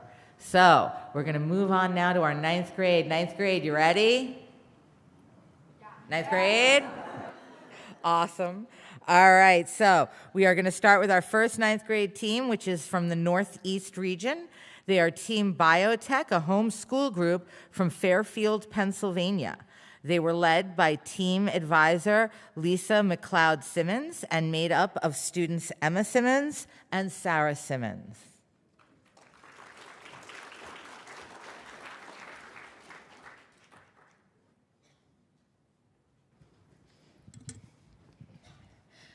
I'm Emma Simmons. And I'm Sarah Simmons. We're Team Biotech, and we invented the biomedical prototype called RespTronix. Now, during this project, we followed the traditional engineering design process. Here, you can see a phase-by-phase timeline of our progress during the project. Following COVID, telemedicine continues to be popular. However, a large drawback of telemedicine is a doctor's inability to collect vital pulmonary data from their patients, which is critical for diagnosing and treating those with chronic lower respiratory diseases, or CLRD, such as asthma and COPD. A popular alternative are wearable devices. However, these can be expensive, uncomfortable to wear, or they don't connect with doctors in real time. And for us, this problem is very personal because both of our parents have chronic asthma, which led us to develop RespTronix. During the research phase, we gathered information about pulmonary diseases and telemedicine from a variety of sources. We found that CLRD is one of the leading causes of death worldwide in the US and in our home state of Pennsylvania. We also found that 500 million people worldwide suffer from CLRD. And in Pennsylvania alone, 17 people die every day from CLRD. That is almost one person every hour. And in our data also showed that telemedicine was very popular among physicians and patients because it increased access to health care. This is especially important for people who are elderly, disabled, or people who have chronic illnesses. However, through this chart, you can also see that physicians and patients are concerned about the reliability and contactless nature of telemedicine. So in the design phase, we considered various solutions to this problem. We started by developing a set of key goals. We knew that we wanted our prototype to be 1, low cost, compact, and accessible. 2, it had to accurately measure key pulmonary functions. 3, it had to record and remotely transmit the data in real time. And 4, it must clearly display lung function patterns for the user. We decided to make a strap that is worn around the lower chest. Part of this strap would be made of electrically conductive textile. This fabric changes in resistance when it is stretched, allowing us to measure respiration rate while also bypassing the limitations of adhesives and electrodes. We also decided to use Wi-Fi to connect RespTronix to an IoMT app and use Arduino circuit boards because they're inexpensive and compact. In the construction phase, we divided up the workload based on skills, interests, and experience. I coded the electronics using C++, as can be seen in picture 2. And as can be seen in picture 3, I connected the circuitry, constructed the strap, and customized the IoMT app. For the biosensor, we integrated elastic conductive textile into a strap that would wrap around the upper torso of the user, as you can see in picture 1. And next we made the electronics, as in picture 2. An Arduino microcontroller detects when the conductive fabric stretches by measuring changes in voltage, and then calculates breaths per minute. An accelerometer measures the movement of the user, and then the data is stored in an SD card. A voltage reference and 9-volt battery keep the voltage signal from fluctuating. And as can be seen in picture 3, we also customized an IoMT app that allows the user to view the real-time and longitudinal data. Once we finished with the construction phase, we moved on to the trial phase. We did 2 main trials, and in each, the participants were asked to perform different activities while wearing the prototype around their upper chest area. In the first test, we tested RespTronix on ourselves, and as you can see in chart 7, we also verified the prototype's accuracy by comparing it to a manual count. And then, after gaining approval from an IRB, we conducted a larger trial using 10 student and faculty volunteers from a local university. In the data analysis phase, we assessed the results from our trials. In charts 8 and 9, you can see these are the average breaths per minute of the participants. This shows that the prototype performed accurately across all demographics. And as you can see in chart 10, the accelerometer also displayed the correct readings during most of the motions. We then made iterations to the prototype. Notably, we added an algorithm that uses breaths per minute and movement data to distinguish between typical and atypical respiration patterns. This is used on the app to send alerts when respiration patterns are abnormal.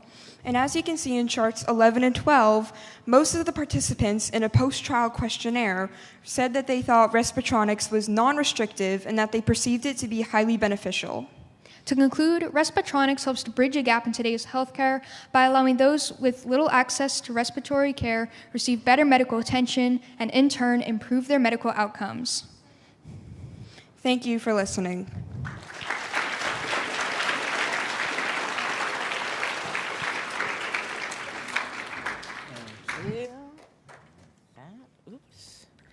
All right, great job. We're going to now move on to our next 9th grade team, and they are from the Southeast region.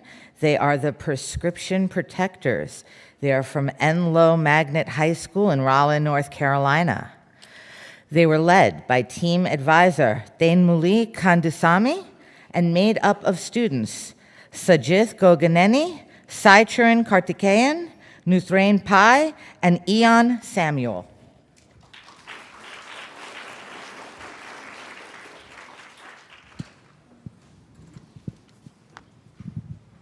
Our names are Narain, Sajith, Eon, and Saichuran, and we are the Prescription Protectors. In the U.S., there are 14.7 million seniors who live alone, and 6.7 million seniors struggle with dementia.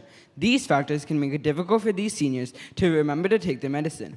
Another issue in the device is mental illness, affecting 57.8 million people. 21 million people are affected by depression and is the #1 cause of suicide thoughts and actions. Drug overdoses are the leading cause of death for Americans ages 18 to 45. Not taking your medication, known as medical non-adherence, is a major issue, affecting 2/3 of Americans with prescriptions. This causes 125,000 premature deaths each year. We selected this project because it affects millions of people, from those with dementia to an average person taking prescription medicine. We personally know people in our lives who suffer from these issues and sometimes forget to take their medicine. There are only a few ineffective solutions that are expensive, with low security, and with unreliable dispensing and reminders. The prescription protector is a device that biometrically secures and prevents the unintended access to medicine while providing users with the proper dosages of medicine at the proper time. It also alerts users both visually and audibly. Our team built a prototype with 4 main components: a Raspberry Pi 4, a 7-inch LCD display, servos, and a webcam. These components were wired together according to a schematic and assembled inside a foam board case with 3D printed components our team designed. In the bottom right, you can see a comparison of our CAD model with our actual prototype. On the left is a skeleton of the app that we plan to add to our device. Here are some more pictures of our team building the final prototype, the reminder bracelet we made for testing, the code that we wrote, and our CAD model. The first scenario our device operates in is when it's used by an elderly person. The device will allocate more resources towards reminding the user to take their medicine, such as a bracelet that vibrates, phone notifications, and a speaker that notifies the user in a family member's voice.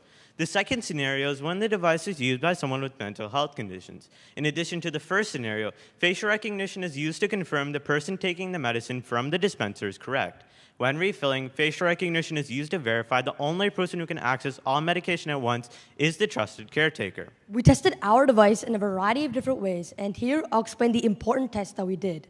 Initially, we tested our device for its reliability by testing to see how long it would take for it to dispense 4 pills.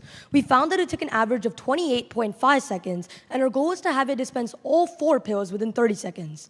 Next, we tested the reliability of our biometric lock to see how long it would take for it to detect one person. We found that it took an average of 1.1 seconds, and our goal was to have it detect the correct person within 1.5. Then we tested the reliability of our slides by pushing pills down each slide to see if they reached the correct destination. We found that all 4 of our slides had a 90% reliability. After doing this, we tested the reliability of our bracelet by testing its reaction time and audibility for different ages. We found that it took an average of 10.9 seconds to buzz, and our goal was to have it buzz within 15 seconds. Additionally, our bracelet was loud enough to be heard with music playing in the background, a toilet flushing, and other everyday noises. Subsequently, we measured the time it took for our battery to completely run our charge, simulating real-world usage conditions. We found that it took an average of 34 hours and 24 minutes, and overall, all of these tests exceeded our expectations time and time again. In this slide, you can see all of the experts that we met throughout this entire year from different departments. Some key takeaways from our survey were that 86% would recommend it to someone, but 25% said it's too big. 70% of people said the expected price was between $25 and $100. Throughout our project, we faced many challenges, the main ones being implementing our device in homes. When implementing our device in homes, we need to make sure our device works perfectly, as any inconsistencies in the medicine dispensing could result in health issues for the patient. And to do this, we need to make sure our device is properly calibrated. Another challenge we faced was setting up meetings with insurance companies. And lastly, the size of our device, as it needs to be able to fit comfortably in every home. In the future, we plan to educate people about the risks of prescribed medicine, as it's been an overlooked problem within our community. To do this, we plan on presenting about the issue, creating videos, and websites. Next, we plan to create an app and improve our device's hardware. We also plan to continue meeting with more experts and conduct a pilot test where we would implement our device into people's homes and use the received feedback from both of these things to improve our device. We've also been awarded with the STEM in Action grant. When working together as a team, we found that we could work together best when being open to communication and change, as well as being willing to learn new things. These 3 things will help us have a positive influence on our community. The development of the prescription protector can help over 130 million lives.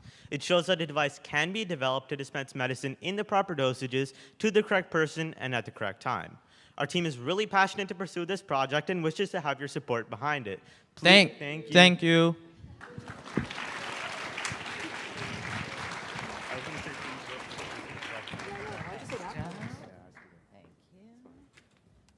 you. All right, great job. We're going to move on now to our next 9th grade team, and they are from the North Central region, and they are Basil Lab from John Marshall High School in Rochester, Minnesota. They're led by team advisor Deborah Lass and made up of students Rick Ivan Mommeril and Aiden Steele.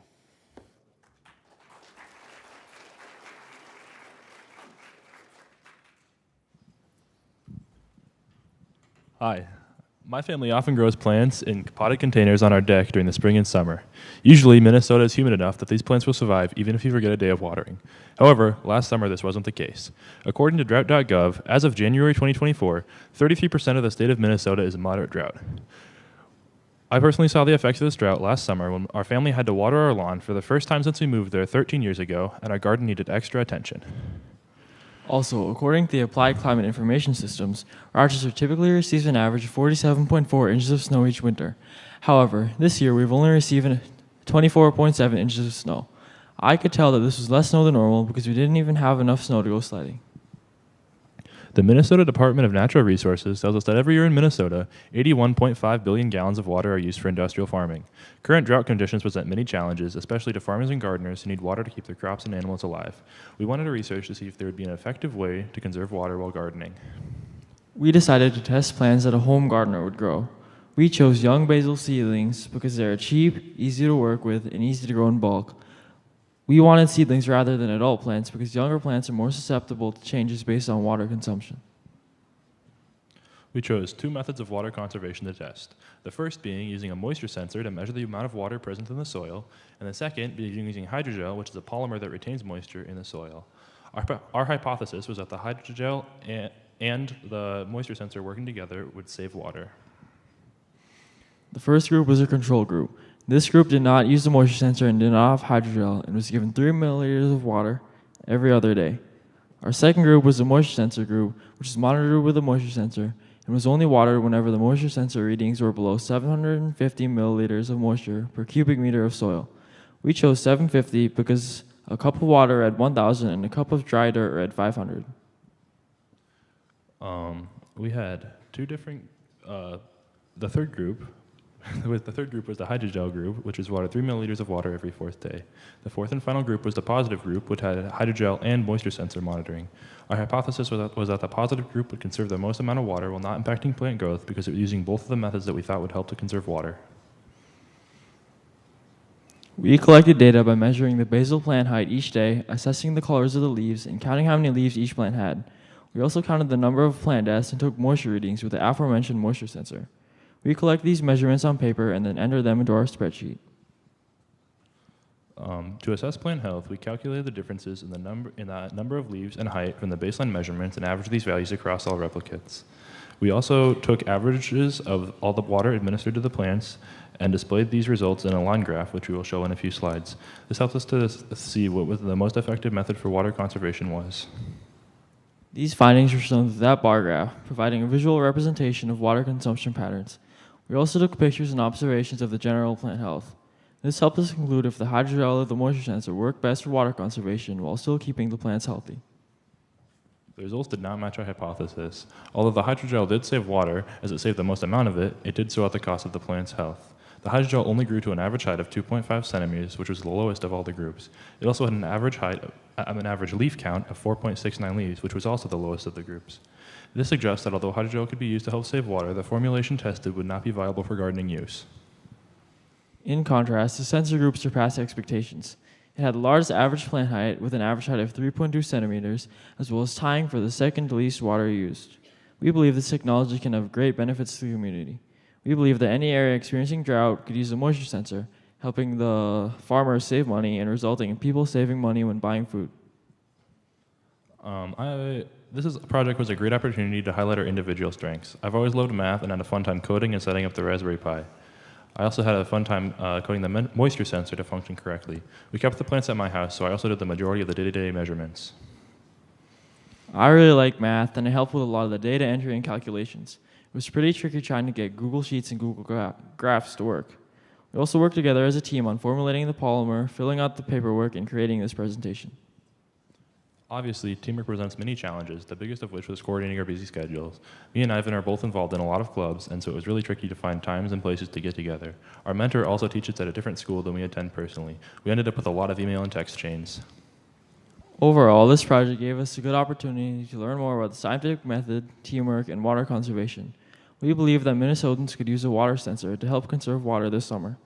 Thank you for taking the time to listen to our presentation.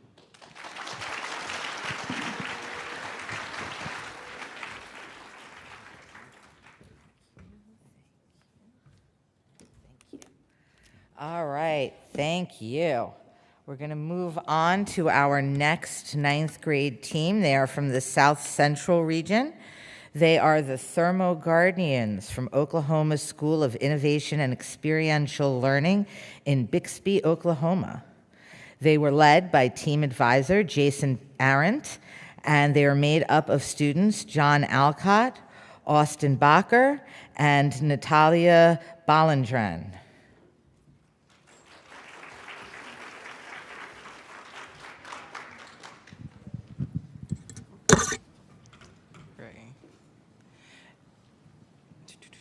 Imagine that you, your mentor, or your friends were sitting on a couch while the temperature outside was scorching hot and the temperature inside was not much different. You were trying to discuss what you wanted to do for your eCYBERMISSION project, but you couldn't really focus on what you wanted to do because the AC was blowing and the temperature was scorching hot inside as well. So that's how we got our idea of temperature regulations of buildings. But before we get ahead of ourselves, let's talk some facts. We know that AC units are expensive to install, maintain, and run. And since they're expensive, they are not always the best option. We also know that AC contributes to 4% of all greenhouse gas emissions produced annually, double the amount that the entire aviation industry produces annually. So, we are the ThermoGuardians, consisting of John, Austin, and Natalia, and we have created a device called ThermoGuard, a device that will help regulate a building's temperature with using less energy, thus decreasing said greenhouse gas emissions. To plan for this project, we researched online using reputable sources, spoke with professionals in the field, and performed our very own experiments. Through discussion, we learned that many residential roofs in our area are darker colors. And since darker colors absorb light and retain heat better than lighter colors, they cause the building to heat up faster. On the graph, you can see these are painted roofs that are black and white on the same days. And you can see the temperature difference between them, the white roofs being half the temperature of the black ones. So the solution to our problem was to design a roof panel that would flip from a reflective white side to a absorptive black side. Like John said, this helps to control the temperature of the building in which the panels are installed upon. So as you can see on this drawing, we have a panel, an arm, and a base. No. Go back. To the drawing. So we use originally we used a worm drive to actuate the arm, but after manufacturing with a 3D printer, we found that it just didn't work. So we used a servo with linkages to actuate the arm, and after 3D printing all of that, we found that it worked perfectly. And we also used a servo for the panel, which we had no problems with.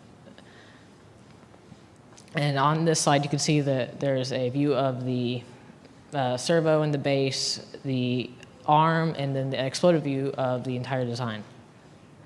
You can also see you can see what the arm looks like whenever it rotates up. And you can also see on the left side what the panel looks like from the top, which is it's the white side, and on the bottom it's the black side.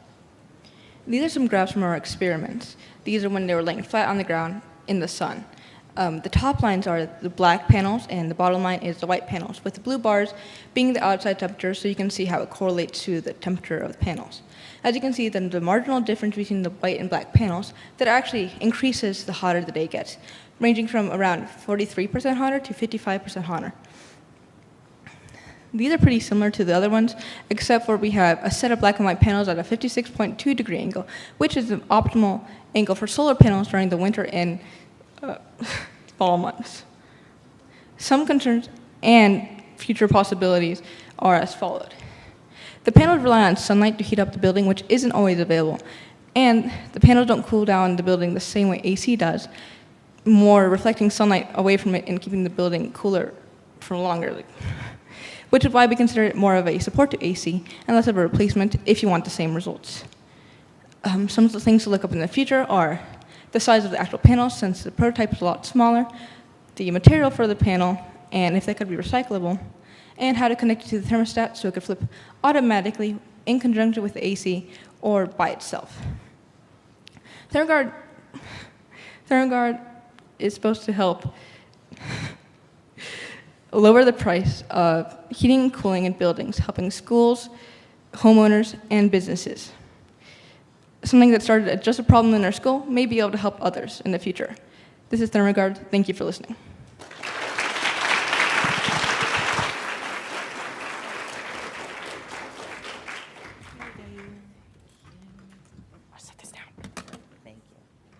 All right, wonderful. Thank you very much. We're going to now move on to our last 9th grade team. They are representing the West Region, E-Bike Safety Patrol from Pacific Trails Middle School and Canyon Crest Academy High School in San Diego, California. They were led by team advisor Pritanshu Pandey, and they are made up of students Naomi Mel and Ehan Pandey.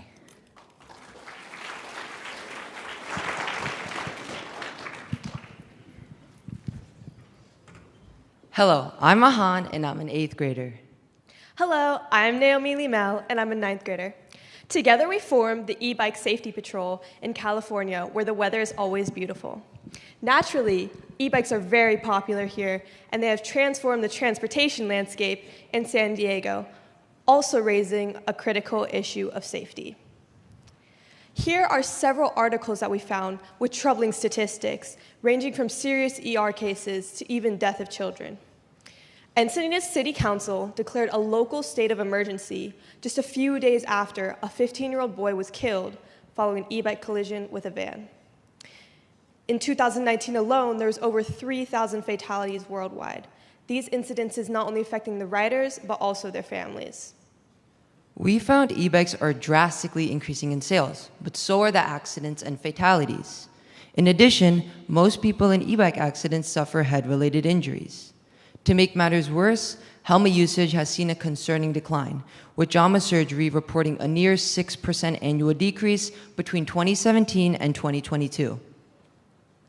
With those alarming statistics in mind, we decided to approach this growing community problem in 2 ways. The first way is to create a device that could increase use of helmets. The second way is to increase awareness of e-bike safety in our community. We created a device that will only allow an e-bike to operate once a helmet is being worn. We call this device our smart helmet. It is composed of 2 primary components, an Arduino microcontroller that is housed within the helmet, and another microcontroller that is integrated into the e-bike. Once the helmet comes in close proximity with the e-bike, a Bluetooth connection is established between the 2 microcontrollers, and the rider is allowed to operate the e-bike. This is what the e-bike component of our prototype looks like. It consists of an Arduino BLE microcontroller, a diode, and a transistor. We modeled the e-bike using a DC motor. This is what the helmet component of our prototype looks like. The smart helmet consists of 3 main elements: an Arduino Sense microcontroller, a LiPo battery, and an on and off switch. We ran many experiments to ensure the sensor doesn't interfere with the rider's comfort and decided to position it towards the back of the helmet. Even though this approach ensures that the helmet is close to the e-bike, it doesn't guarantee that the rider is actually wearing the helmet. A rider could simply hang the helmet on the e-bike.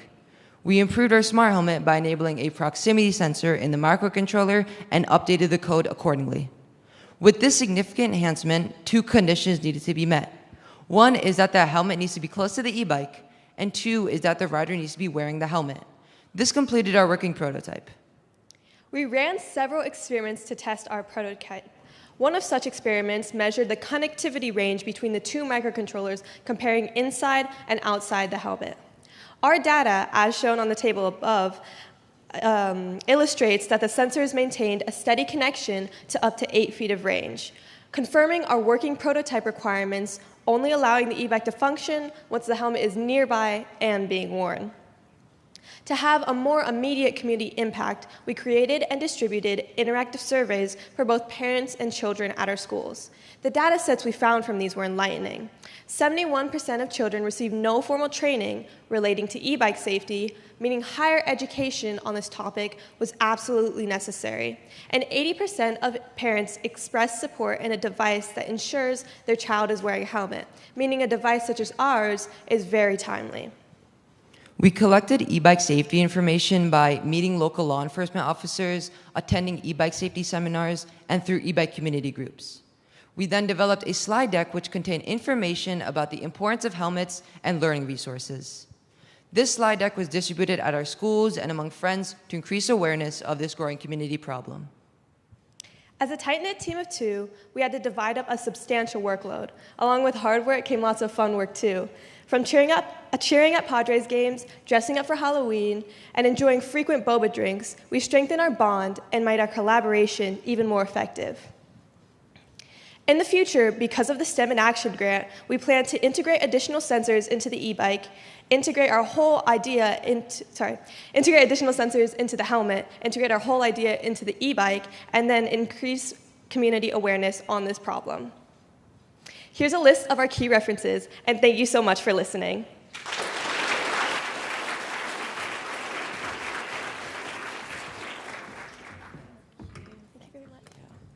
All right, let's give another hand to all of our 9th grade teams. Weren't they fantastic? So, 9th grade, you're gonna ask people to vote for you? You want people to vote for you for the People's Choice? 9th grade? All right. Let's give another hand to all of our 2024 eCYBERMISSION National finalists. We're going to switch gears a little bit for our last 4 presentations, and we're going to move into our STEM in Action grant teams. These teams were actually 2023 STEM in Action grant teams. They were regional finalists that year, and from there they had applied to participate in the STEM in Action program, and they were awarded grants of up to $5,000 to further implement their mission folder projects in their communities over the past year. I forgot to ask the 9th graders questions, didn't I? I am so sorry, 9th grade. I know you wanted to answer questions. Who has questions for the amazing 9th grade? Right here, somebody's got a question.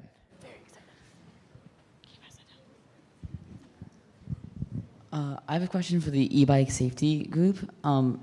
Does the helmet does the bike lock up if the helmet's removed, I guess mid-ride? And if so, could this leave the rider in a dangerous circumstance?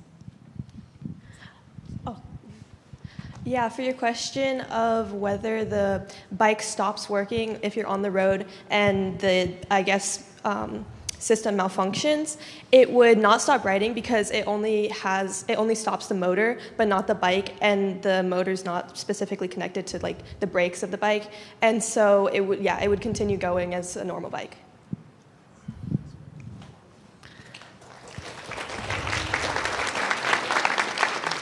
Next question for our 9th grade. Oh, looks like we have a question up here. I also have a question for e-bike safety patrol. Some people like leaning into like the front of their bikes, so what if that messes up with the sensor? If they get closer to the sensor, or maybe they're shorter? So the sensors with our experimental designs, it stayed in a connection between 8 feet of range as on the table, and as you got closer or farther from the 2 individual sensors, they maintained the same connection. So even if someone leaned into the e-bike or changed their position, it wouldn't affect the connectivity of the sensors. Do we have a third, another question for ninth grade? Let's see. Oh, I think there's one over here.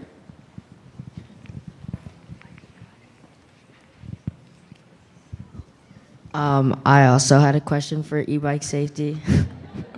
I know you said that for the question earlier, if someone were to take off their helmet mid-ride, it would continue riding. So if that's the case, what's stopping someone from putting their helmet on, starting their ride, and then taking it off after and not having to worry about the hassle of wearing a helmet? Yeah, so people will find their way around this. Our purpose is just to promote the start of the e-bike and educate kids to wear more helmets. So that's also where the awareness part comes in, where we're going to more schools and we're hosting seminars to educate kids about how important it is to wear a helmet and how it can really save your life.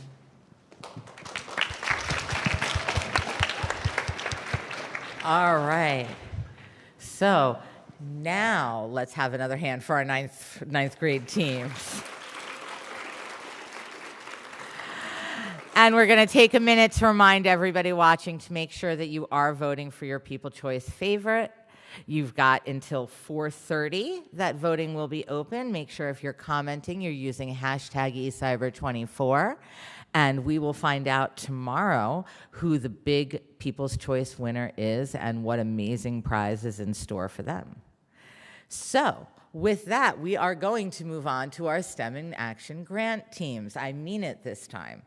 So our STEM in Action grant teams were part of the regional finalists last year, and from there were able to apply for these grants so that they could carry their work on their projects forward for another year, have an opportunity to continue to develop and to see where it might go and how it would be able to continue to impact their communities. So we have 4 of these teams with us this afternoon who are going to share the work that they've done for the last year on these projects. The first of these are from the South Central region. It's 1 Peter 5:7 from Southcrest Christian School in Lubbock, Texas. They're led by team advisor Laura Starry and made up of students Sydney Kabbalah, Riley McReynolds, and Ava Grace Sadler.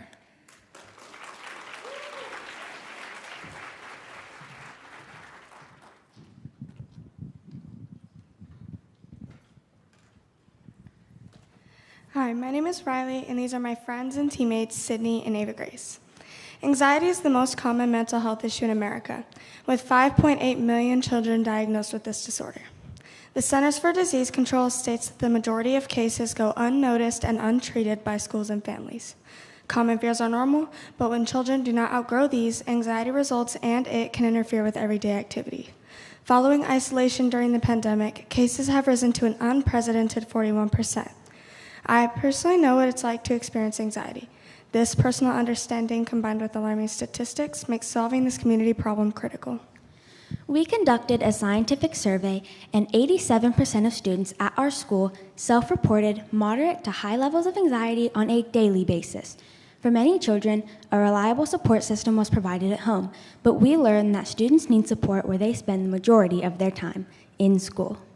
4 modifications to the classroom environment were made, and 6 different classes of students self-reported their levels of anxiety both before and after they experienced the changes in the science room.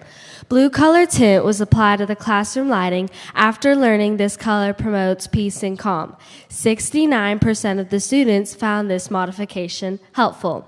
Next, we used a white noise machine to play background sounds of light rainfall, and 73% of the students reported a decrease in anxiety with this alternation.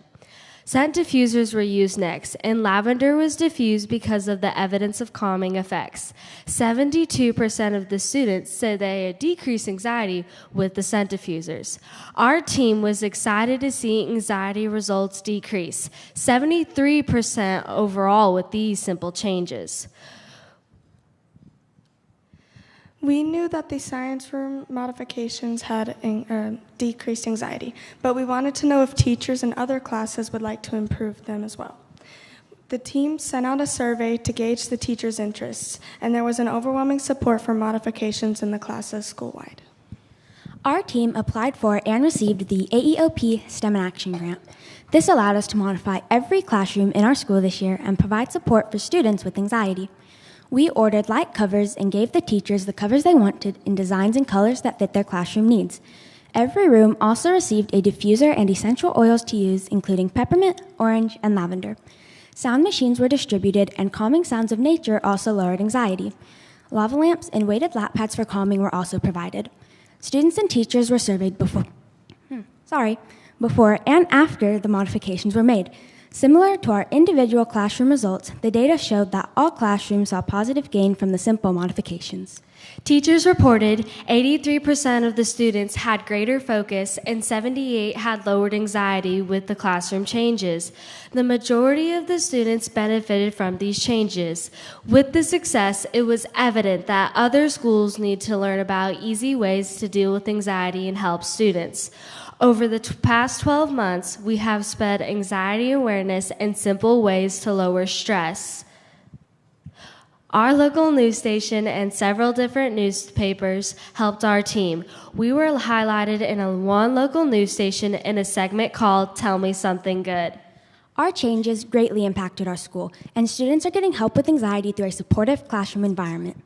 The modifications were easy to implement with the help of the AEOP STEM in Action grant. The changes were accepted by teachers, inexpensive, and effective in improving the overall emotional well-being of students. We not only decreased anxiety in the classroom, but our project's potential is to create a sustainable and affordable solution for all schools, including yours. And yours. Thank you. Thank you.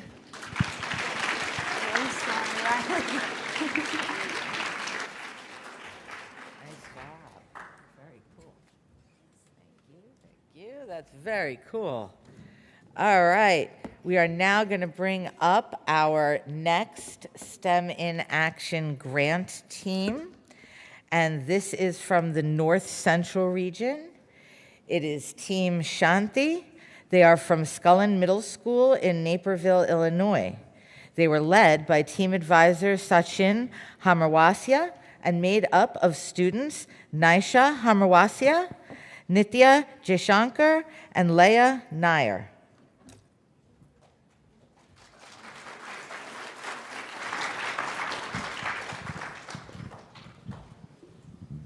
This generation is crippled by the unacknowledged beast of youth mental health. According to a survey run by the National 4-H Council, over 7 in 10 youths aged 13 to 19 have struggled with their mental health at some point in their young life. We have witnessed this firsthand. We are Leah, Naisha, and Nitya, and we are Mission Shanti, where our mission is to help middle and high school students feel more confident and connected by enhancing their social and emotional well-being. We have come so far this past year. We entered the eCYBERMISSION STEM competition with the intent of starting a Coping Buddies program. However, implementation of this was denied within our school due to some liabilities that it posed. Still, we remained undeterred and motivated as ever to spread our mission of positivity and kindness. Thus began the Interactive Shanti Club. Additionally, we have spread our outreach within our community through a scientific study and a proof of concept web app, and are currently working to test and develop a mobile app which will be released on the Apple Store and Google Play Store later this summer. Our solution has two parts, the Shanti Club and the Shanti app. The Shanti Club, which started in September of 2023, aims to guide students in self-discovery and create an emotional support system for them. We hold monthly meetings where we discuss various topics students may be struggling with and provide techniques such as positive thinking and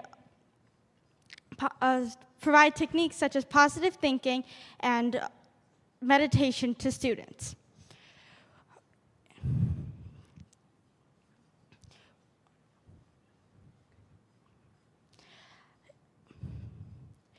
We hold awareness weeks to spread our mission throughout our entire school, as well as have guest speakers and Q&A sessions to answer any questions the students may have. Additionally, we have engaging activities. Some of our favorites include packing gift baskets for a local youth housing facility, drawing kind messages on the sidewalk with chalk, and making wind jars. Currently, we're also working on building and developing a mood tracking app made for teens by teens. The main purpose of this app is to provide self-awareness and create an emotional support system for them, and does so by providing tips every time a user logs their mood. To test whether or not this app will be beneficial, we ran a 2-week-long study where, after analyzing the data at the beginning and end of the study, saw a 14% increase in positive mood over a span of only 2 weeks, and 85.7% of participants reported finding the app very useful. Additionally, our app is equipped with daily and weekly statistic pages, daily affirmations, and a profile page. Over the past year, we strove to make an impact in our community, beginning with an article that was published by NCTV 17 about our original Coping Buddies idea. After our shift from Coping Buddies to the Shanti Club, we promoted positive mental health by celebrating Suicide Awareness Week throughout our school. A TikTok was posted about our efforts and received many views and comments. One comment being, that would have really changed the trajectory of my life had I received one of those sticky notes back then. Our endeavors extended to teen organizations in December when Shanti Club members packed winter goodie bags for a local youth housing facility.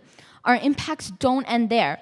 On April 24th, 2024, we were invited to speak at Kids Matters Mental Health Summit, where we were able to spread our message to teens and psychologists alike. Our hard work deeply stirred our audience, and many asked to partner with us in the future. To promote the Shanti app, we informed students and parents about it at Scullin Middle School STEM Fest. We reached our widest audience on May 16th, 17th, and 18th when our news segment on WGN National News aired. The highlight of our bit was Mental Health Awareness Month, when we decorated a bulletin board with empowering messages written by students. We have successfully utilized our budget, spreading it over a variety of necessities dedicated to our club, app, marketing, and website. 65% of our budget went towards our mobile app, which includes the version for our proof of concept and the official version for our public. 17% of our budget went towards marketing, which includes Shanti merchandise and business cards. We have grown so much, and we don't intend on stopping anytime soon. Our plans for the future include spreading the Shanti Club to nearby schools and school districts, as well as furthering it within our own, with our newly elected student board for the 2024-2025 school year. Additionally, we plan on adding new and exciting app features, as well as implementing our original Coping Buddies program through our nonprofit organization, the Mission Shanti. We would like to conclude by thanking everyone who has brought us to where we are today. Without endless support and encouragement from our parents, school administration and faculty, the mentors and staff from AEOP for providing us with funding and help, and finally the app developers at Mars and OK, we would not be standing before you today. Thank you for having us.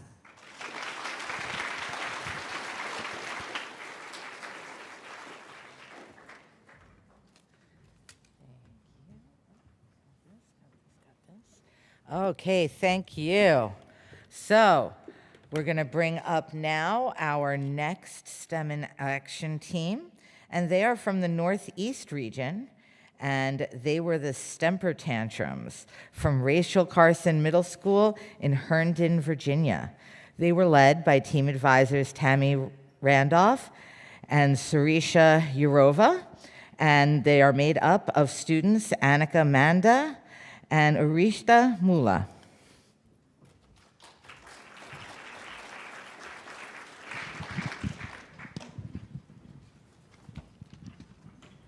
The green engineering of a diaper. Our story begins with Symphony, one of our team members who volunteers with She Believes in Me, a nonprofit dedicated to helping vulnerable families in our community. While volunteering, Symphony noticed a great need for diapers and that most of the donated diapers were plastic-based from brands such as Huggies and Pampers. The average baby goes through about 300 diapers per month. 1 in 3 families in our community alone has to make the choice between food and diapers. Hi, I'm Ashrita and this is Anika, and through our research, we found out that typical diaper brands are polypropylene-based, meaning mainly plastic. When diapers are thrown out, they head to landfills. Diapers comprise 4% of landfills and are the 3rd largest consumer item. Additionally, diapers take over 500 years to decompose and still leave toxins in the environment. These numbers show that diapers definitely aren't good for the earth. Though eco-friendly diapers do exist from brands like Honest Company, Diaper, Kudos, and many more, they are extremely expensive. These diapers are typically twice the price of polypropylene-based diapers. So not only do families with diaper needs have limited access to diapers, eco-friendly diapers are a luxury. Our research on these problems led us to form our eCYBERMISSION team, Stemper Tantrums. With our project, we want to create an affordable, eco-friendly, and well-performant diaper to help both the environment and our community. We began our project by diving into the research. We found key papers to use as starting points on the tests and to find materials with the optimal, environmentally friendly, and affordable qualities. The basic diaper has 4 main layers with surrounding aspects that help bring it all together to fulfill its function. The first layer is the top sheet, which is a non-woven that is both hydrophobic and hydrophilic, meaning water-hating and water-loving respectively. This layer pulls in all the urine and prevents it from going back up. Not only that, it helps prevent diaper rash, a problem caused when the liquid touches the baby's skin for too long. The next layer is the acquisition distribution layer, or ADL, also called the surge layer. This thin non-woven layer beneath the top sheet helps to spread the urine throughout the inner part of the diaper via capillary action. The most important layer is the absorbent core, which is made of fluff and superabsorbent polymer, or SAP. SAP is a plastic pellet which can absorb up to 300 times its weight in liquid. The water goes in, but not out. The fluff surrounding the SAP helps to distribute the urine and also absorbs them on its own. The final layer is the back sheet, which is meant to be strong and durable to hold in the urine and stool without any leakage.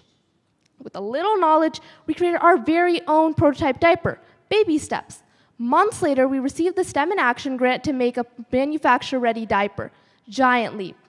Into the car. We continued our research by talking to professors at NC State and talking to company representatives such as Tethys. We asked about improvements to our diaper standards, and what was possible with today's manufacturing techniques. We learned about how chia and hemp would absorb but not as fast as we needed them to, how the lotion on the top sheet had to be incorporated before it was finished, and how non-wovens, think cotton candy, kept in the liquid better than wovens. Now that we finally had the money to complete standard diaper absorbency tests, we tested the competing diapers and started testing. Dimensional measurements notes the size of the diaper and SAP placement to later correlate to tests. Fluid runoff tests how much liquid the diaper can absorb at an incline to test its top sheet. Liquid strike-through tests how fast the diaper can absorb a liquid. Total absorptive capacity tests how much liquid the diaper as a whole can hold. Will the diaper hold enough liquid to let the baby sleep through the night? Measure pH is, as the name says, tests how much cross-linking occurs based on the pH. Moisture content tests how much moisture is already in the SAP from the factory to see if the SAP is able to absorb to its full capacity. Free swell capacity finds out how much liquid the SAP can absorb without any weight. Absorption under load tests how much liquid the SAP can absorb under pressure. This simulates a baby sitting on the diaper. These are graphs of our results. With this, we had to start getting supplies. We contacted manufacturers by calling numbers in non-woven magazines and reaching through our networks. When companies we were hoping for didn't reach back, we used parts of other diapers instead. However, the one company that did reach back provided us with a biodegradable SAP that we used in our final diaper. We also had to test multiple material options to find the optimal ones, such as eucalyptus to bamboo fluff and bamboo to cotton top sheet. We finalized our plan, made the diapers, and began testing. When we compared our diaper to the competition, we found our diaper could keep up. So how do we help the community during this time? Since we couldn't give out our diaper without permissions, licenses, and other approvals, we held diaper drives at our school and encouraged students to buy eco-friendly ones when donating. We collected over 1,800 diapers and were mentioned in the Week Junior magazine for our work. A great ending, or just the beginning. With that, Symphony, Anika, and I thank you for your time.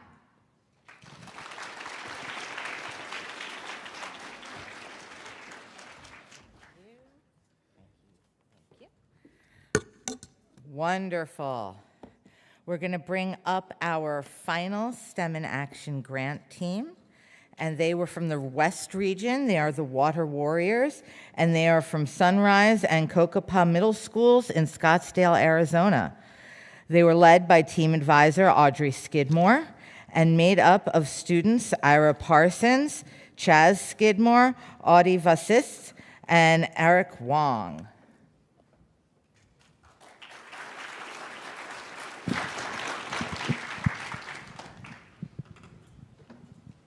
Hi, I'm Audie.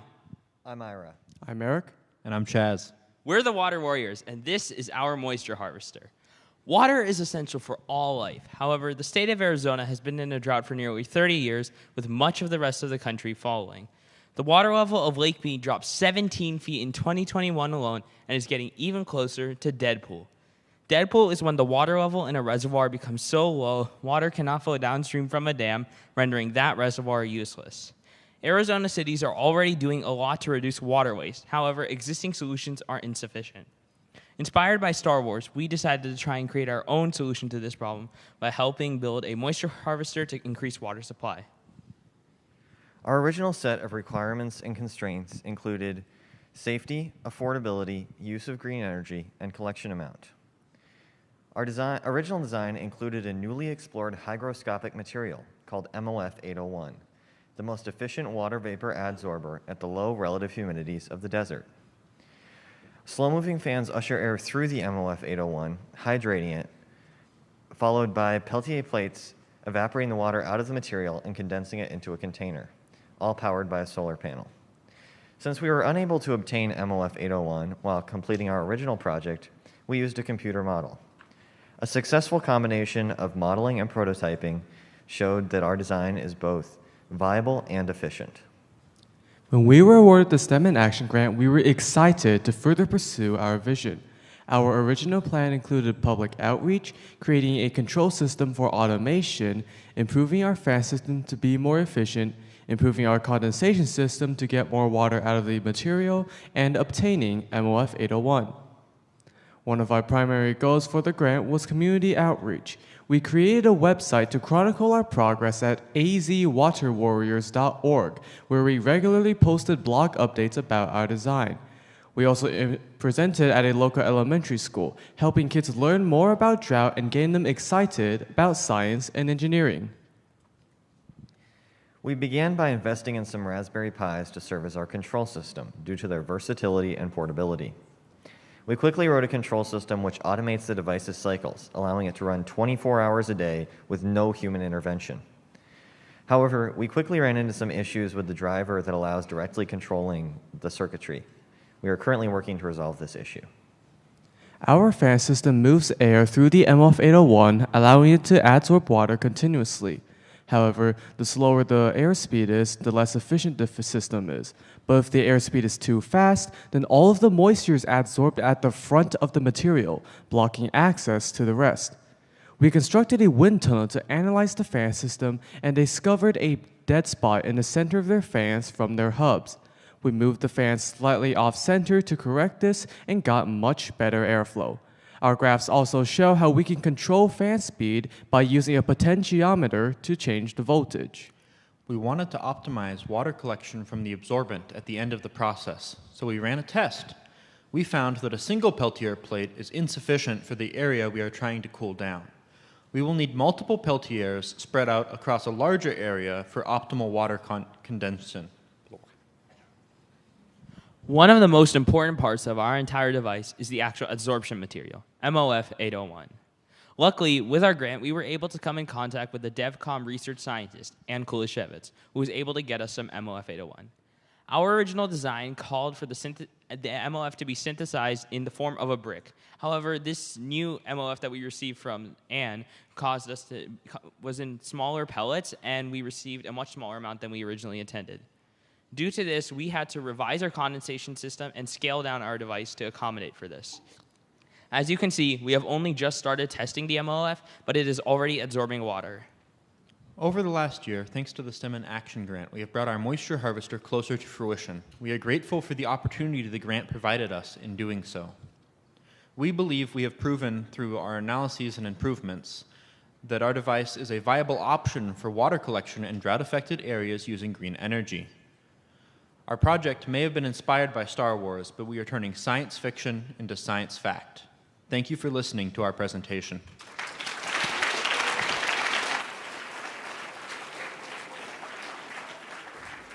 Thank you.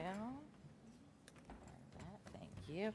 Let's give another hand to all of our amazing STEM in Action grant recipients. Incredible work they were doing. So, we now have time for some questions to our STEM in Action grant teams. Oh my, lots of questions. Okay, we're gonna start right here. So I have a question for 1 Peter 5:7. Obviously, like, what you're doing is like bombastic, but like, will the teachers have to pay for that stuff, or would you donate it to them?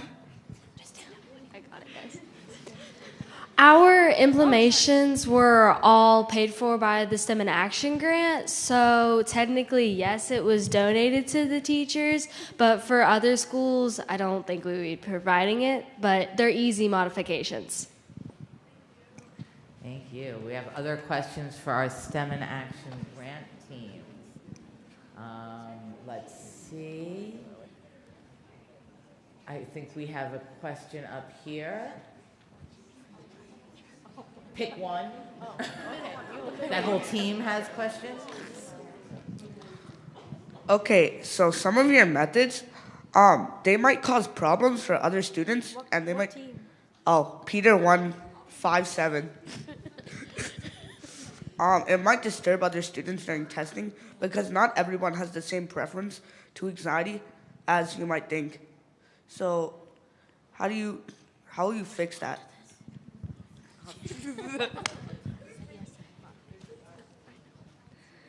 So we actually had to ask and have their parents and the students agree.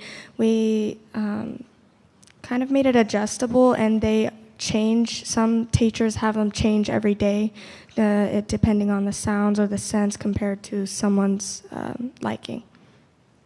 Thank you. And I think we've got one right over there, and that's probably our time for our last question. I have a question for 1 Peter 5:7. How can we reduce anxiety in classrooms without the modifications?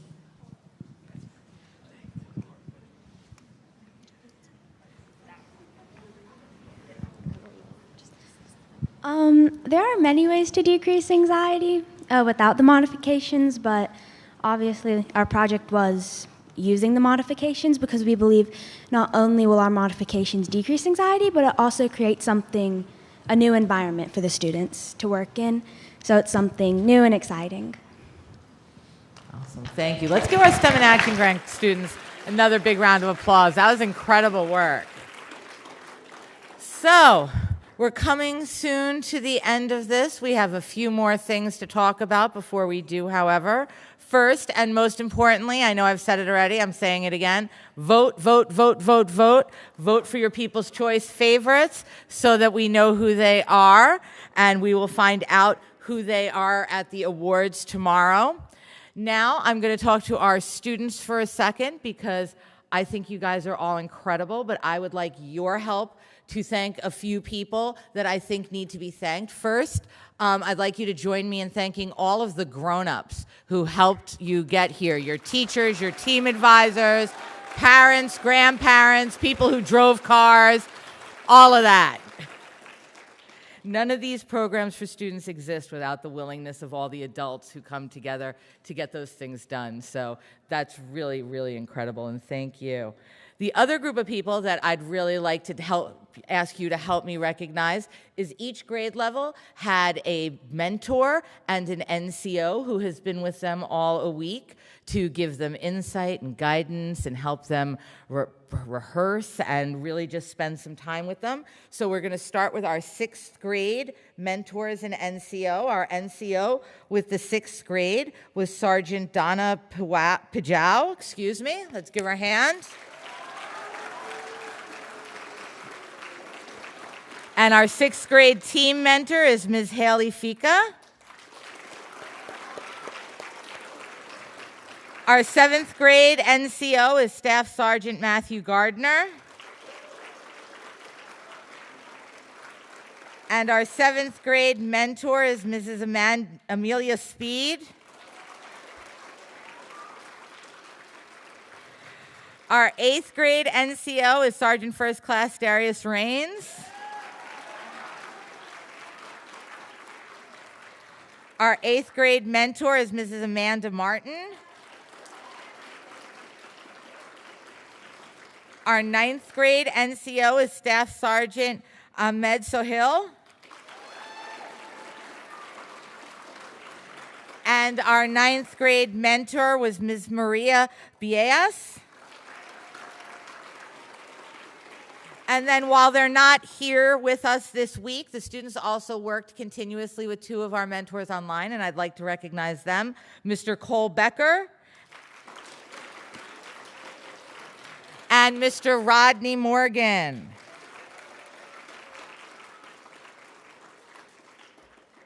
So all of our students who participated in eCYBERMISSION this week, eCYBERMISSION is really just one of an amazing portfolio of programs offered by the Army Educational Outreach Program, AEOP. For all of you 6th, 7th, and 8th graders this year, I encourage you to come back and accept the challenge one more time next year. For all of you 9th graders, there's an entire incredible world for you to do next. The Junior Science and Humanities Symposium. You can all be getting involved in GEMS. All of these programs go all the way up through college, and they're all here to help give you opportunities, to give you chances to learn, and most importantly, sometimes give you chances to meet each other, because I'm looking across this room and I hope you all got each other's information, because you're all going to be ruling the world one day, and you probably are going to want to be able to get in touch with each other. So, with that said, I encourage all the grown-ups, I encourage the people watching online, please look up www.usaeop.com to see the amazing Army Educational Outreach Program portfolio that is available to you. With that, who wants to know who won eCYBERMISSION? Yeah, I'm not telling, but you'll find out tomorrow, and for the people watching, you can log on to the same link that you used to watch the showcase, and you can see who all of our national finalist winners were, as well as who won the People's Choice, because you're all going to go vote right now, so you want to know who won the People's Choice, right? All right, let's give one final hand to our eCYBERMISSION.